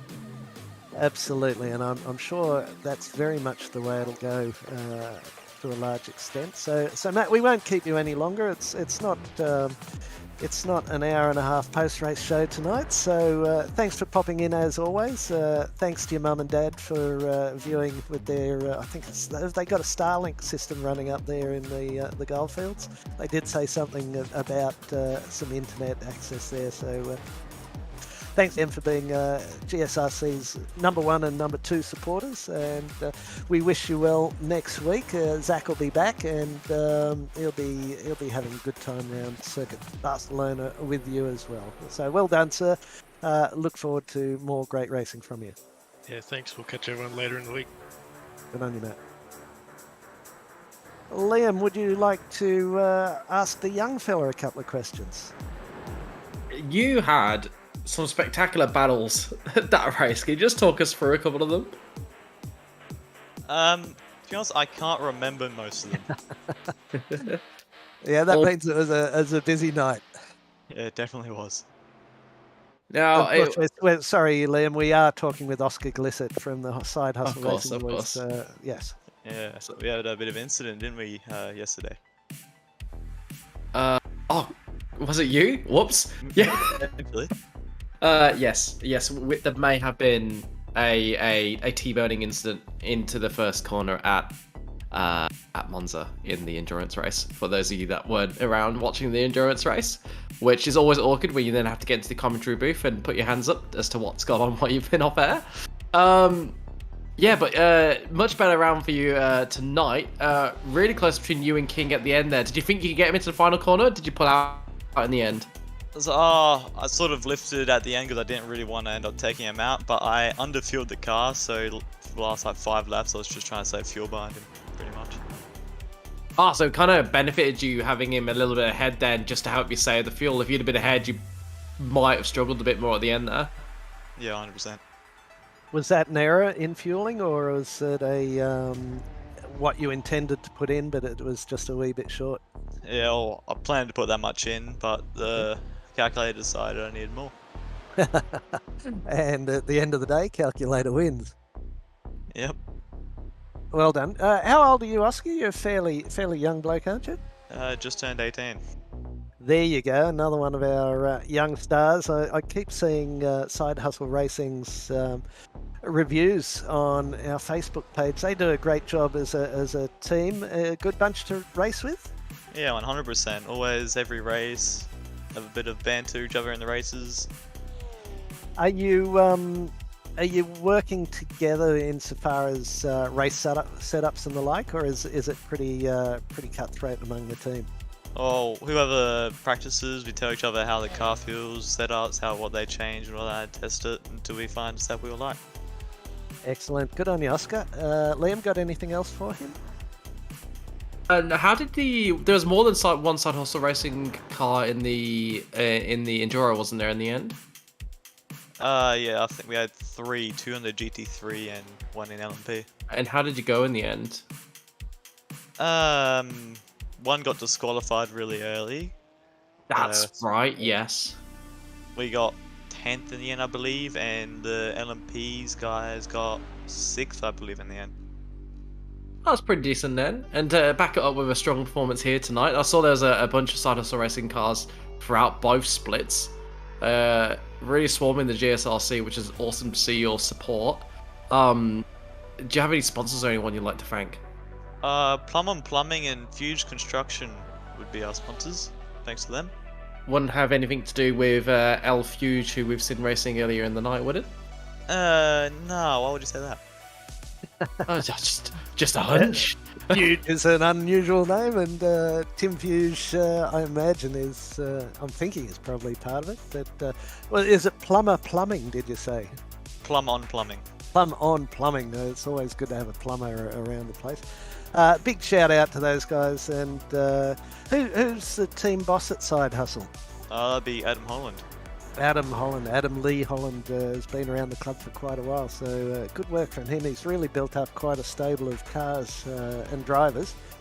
So and operates as a real world team would, with their marketing and their socials and all that sort of thing. So great side to what the Gentlemen's Sim Racing Club brings together, and they've been very loyal to the club for a long time. So well done to Side Hustle, and well done to you. How are you feeling about Barcelona and then the Enduro at Le Mans coming up? So, I haven't actually raced a GT3 at Barcelona, so I'm not sure how I'm going to feel about that. But Le Mans, well, from my experience, and well, with the Enduro I had the wrong setup on, and the Porsche felt pretty slow with max downforce. Yeah, it would be. Yeah, tonight, even like in a straight line compared to like the Mercedes and all that, I couldn't quite keep up in a straight line, so it could be a struggle. I'm not quite sure. Yeah, Jared was saying much the same thing in his Porsche. One less clicker wing, and through this top section of the track, it was death. So clearly, if you can find a setup that gets you through those Porsche curves.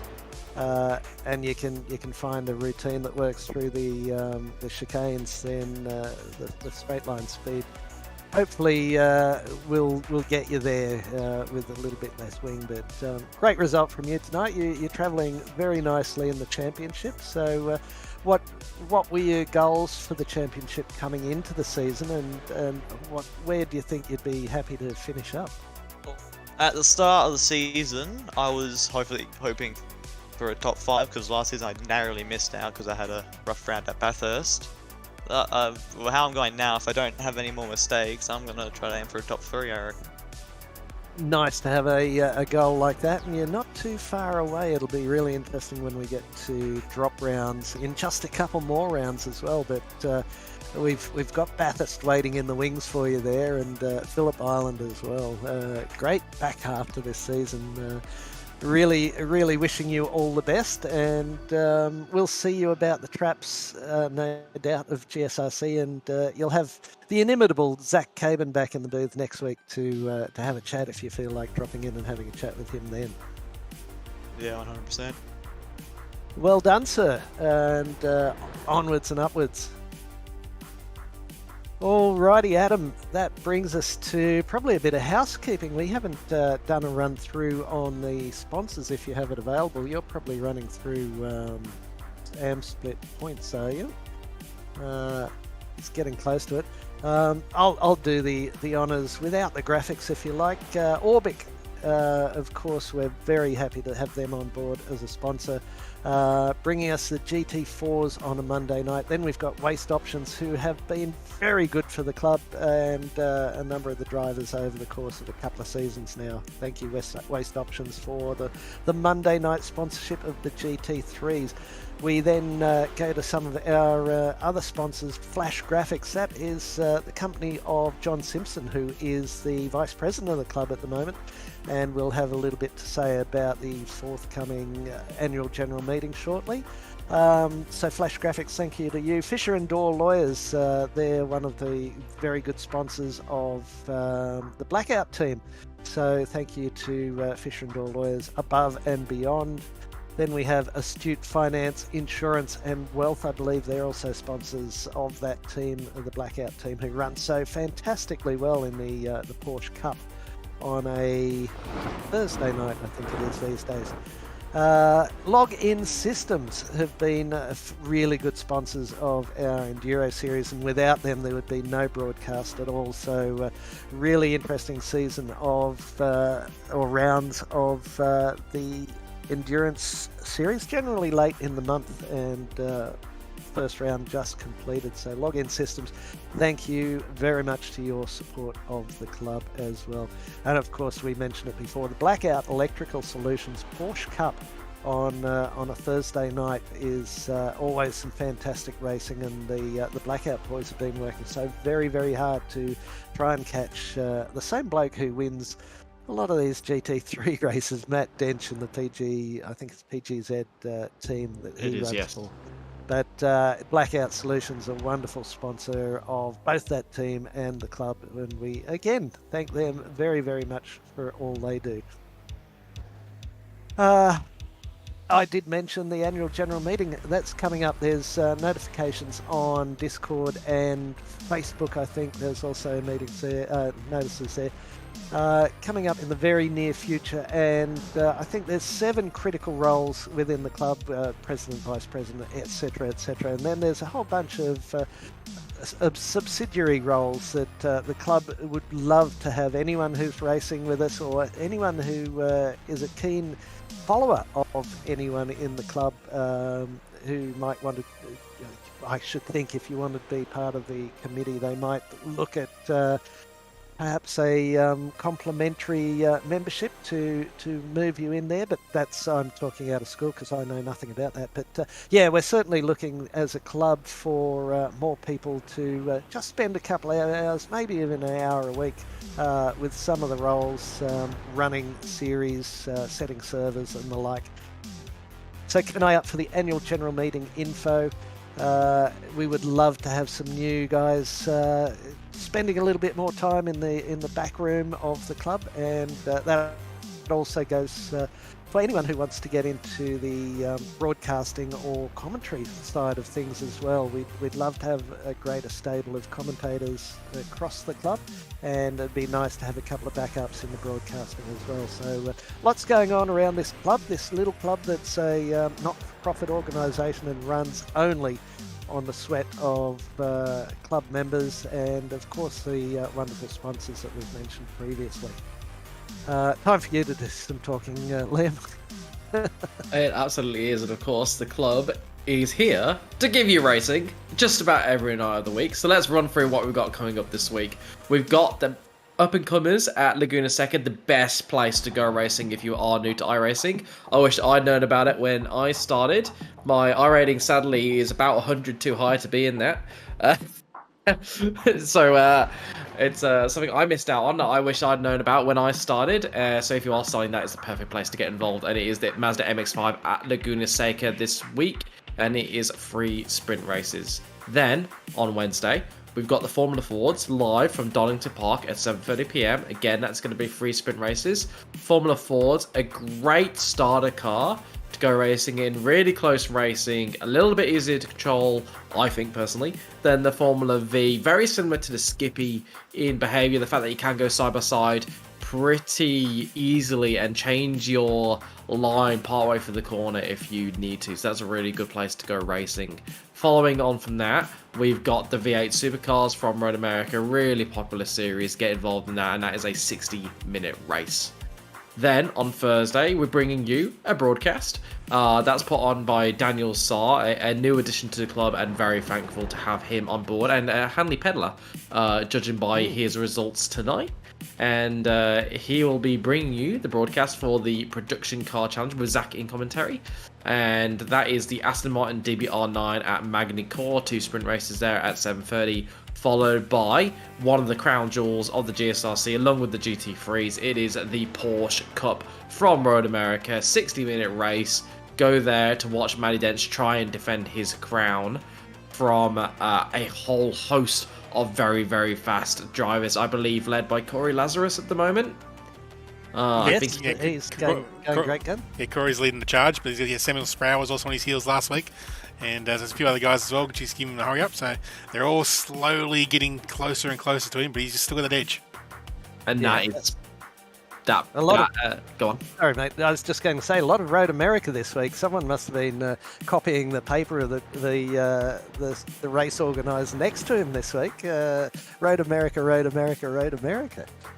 Yeah, absolutely. I mean, it makes it easier for the drivers that are doing more than one series, doesn't it? And it is a great track for racing.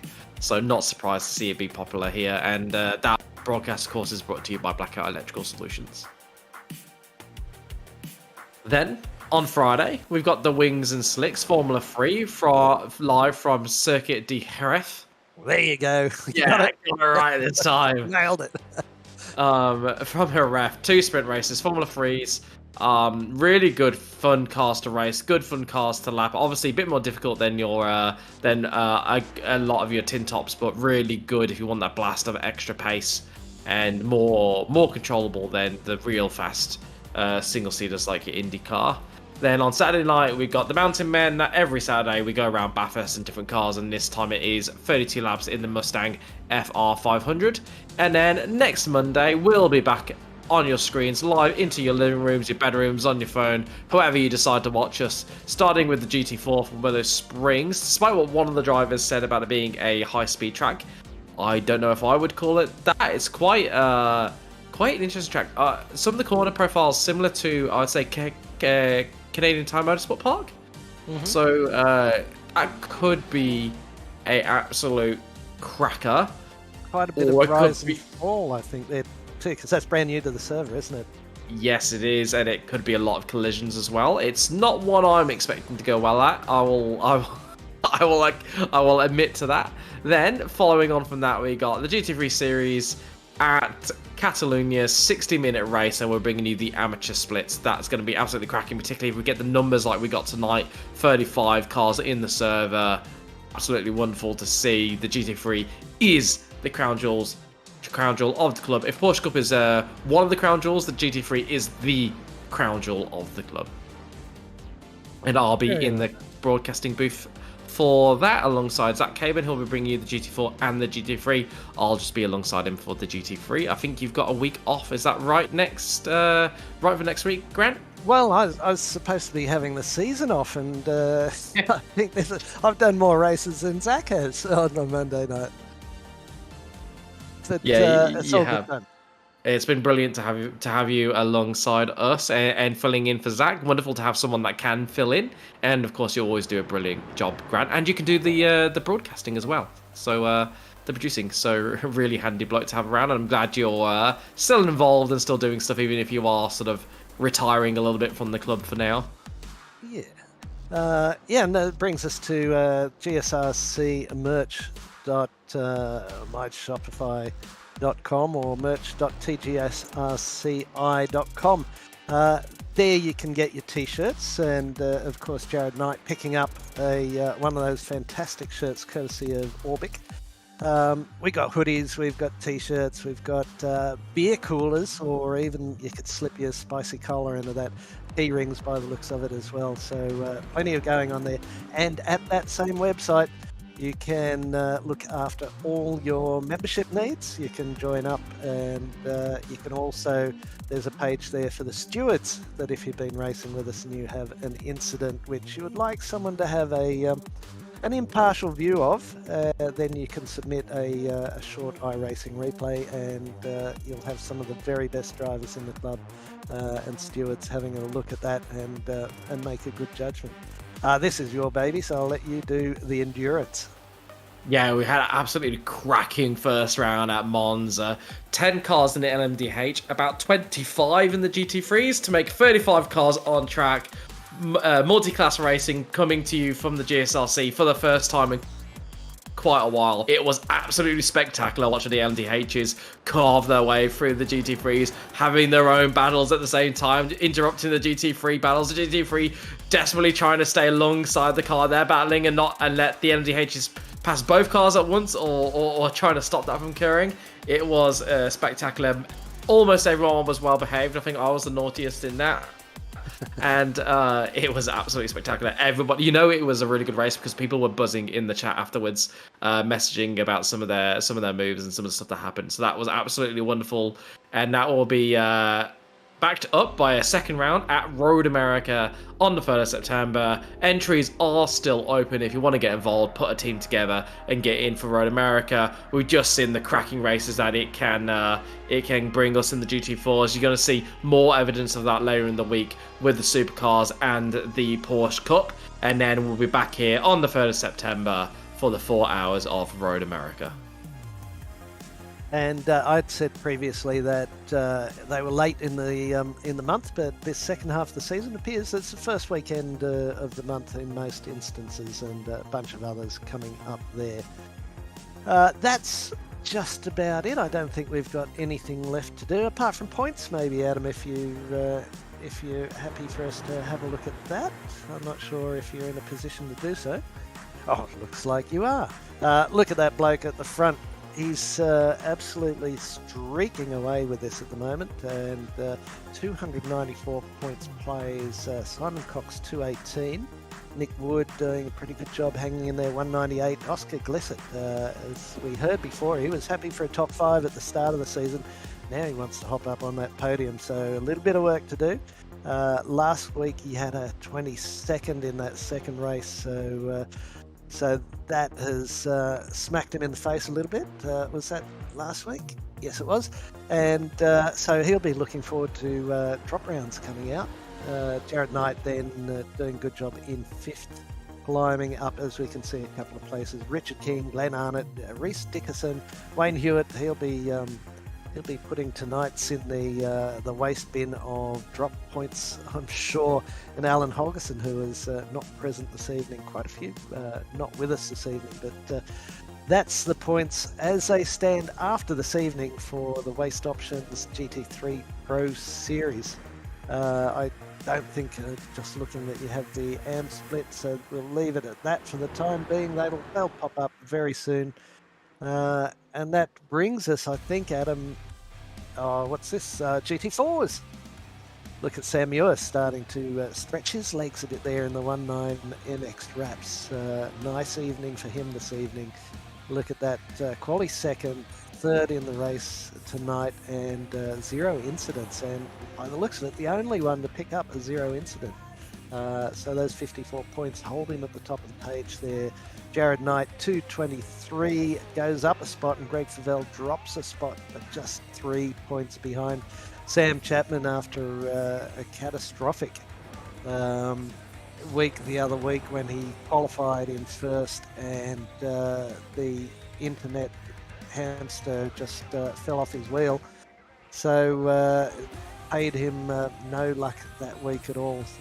He's going great guns, and he's sitting there with 193 points. Gary Cousins, always there or thereabouts, 189. Then Jordan Malcolm, 166. Oliver Patterson doing a good job, 157. Nick Fodiatis, 52. Michael Hammond, 149. And Nick Wood, 112. Look at all those Porsches there or thereabouts again. Big thanks to Orbic and Pete Matson there. And Jared Knight picking up the T-shirt as commentator's choice of the evening. I think that's about it. I don't think we've got anything left to talk about. And apart from to thank you very much, Liam, for popping in this evening and as you so often do, assist Zach Caban. But it's good he got to get out and watch the soccer up in Brisbane there. He'll be buzzing after that, I'm sure, regardless of the outcome, which I'm completely oblivious to. But you'll be pedaling through a couple more classes through the week, will you? No, not on the GSRC. Monday night is where I do my GSRC racing. I do another race on a Thursday night elsewhere, but I try and keep an eye on the proceedings when I can tune in to other broadcasts. Mainly, obviously, it's the Thursday night where we run the other broadcast, and occasionally with the up and comers. But no, not as much racing as I'd like to do. I'd love to be able to do another night a week, but there's just not enough time, is there? Not enough time. There is not, now that the real world, hello Zach, has come back to let us play. So thank you very much for your wisdoms of the evening. Of course, to Adam Lavis, everything you do about the club is greatly appreciated. The broadcasts are spectacular. And congratulations to Jared Knight taking the win in the GT4. Matty Dench doing a great job. I did see Mr. Freer pop in at one stage earlier, but we didn't get to him. So well done to him for that AM split race. And it'll be interesting to see how his times, where they bring him within the GT3 field. But fantastic night's racing. Well done to everyone in the GSRC. We will be with you again, as Adam showed us before, on Thursday evening for the broadcast with Daniel Correa-Sarr. And we look forward to that. We look forward to your company across the pages of the Gentleman Sim Racing Club. You can view these back anytime you like on Facebook and Twitch for about a week or so, I think it is, or maybe a month that they let us leave them up there. To everyone, be safe, be happy, be well, and we will see you again on another night.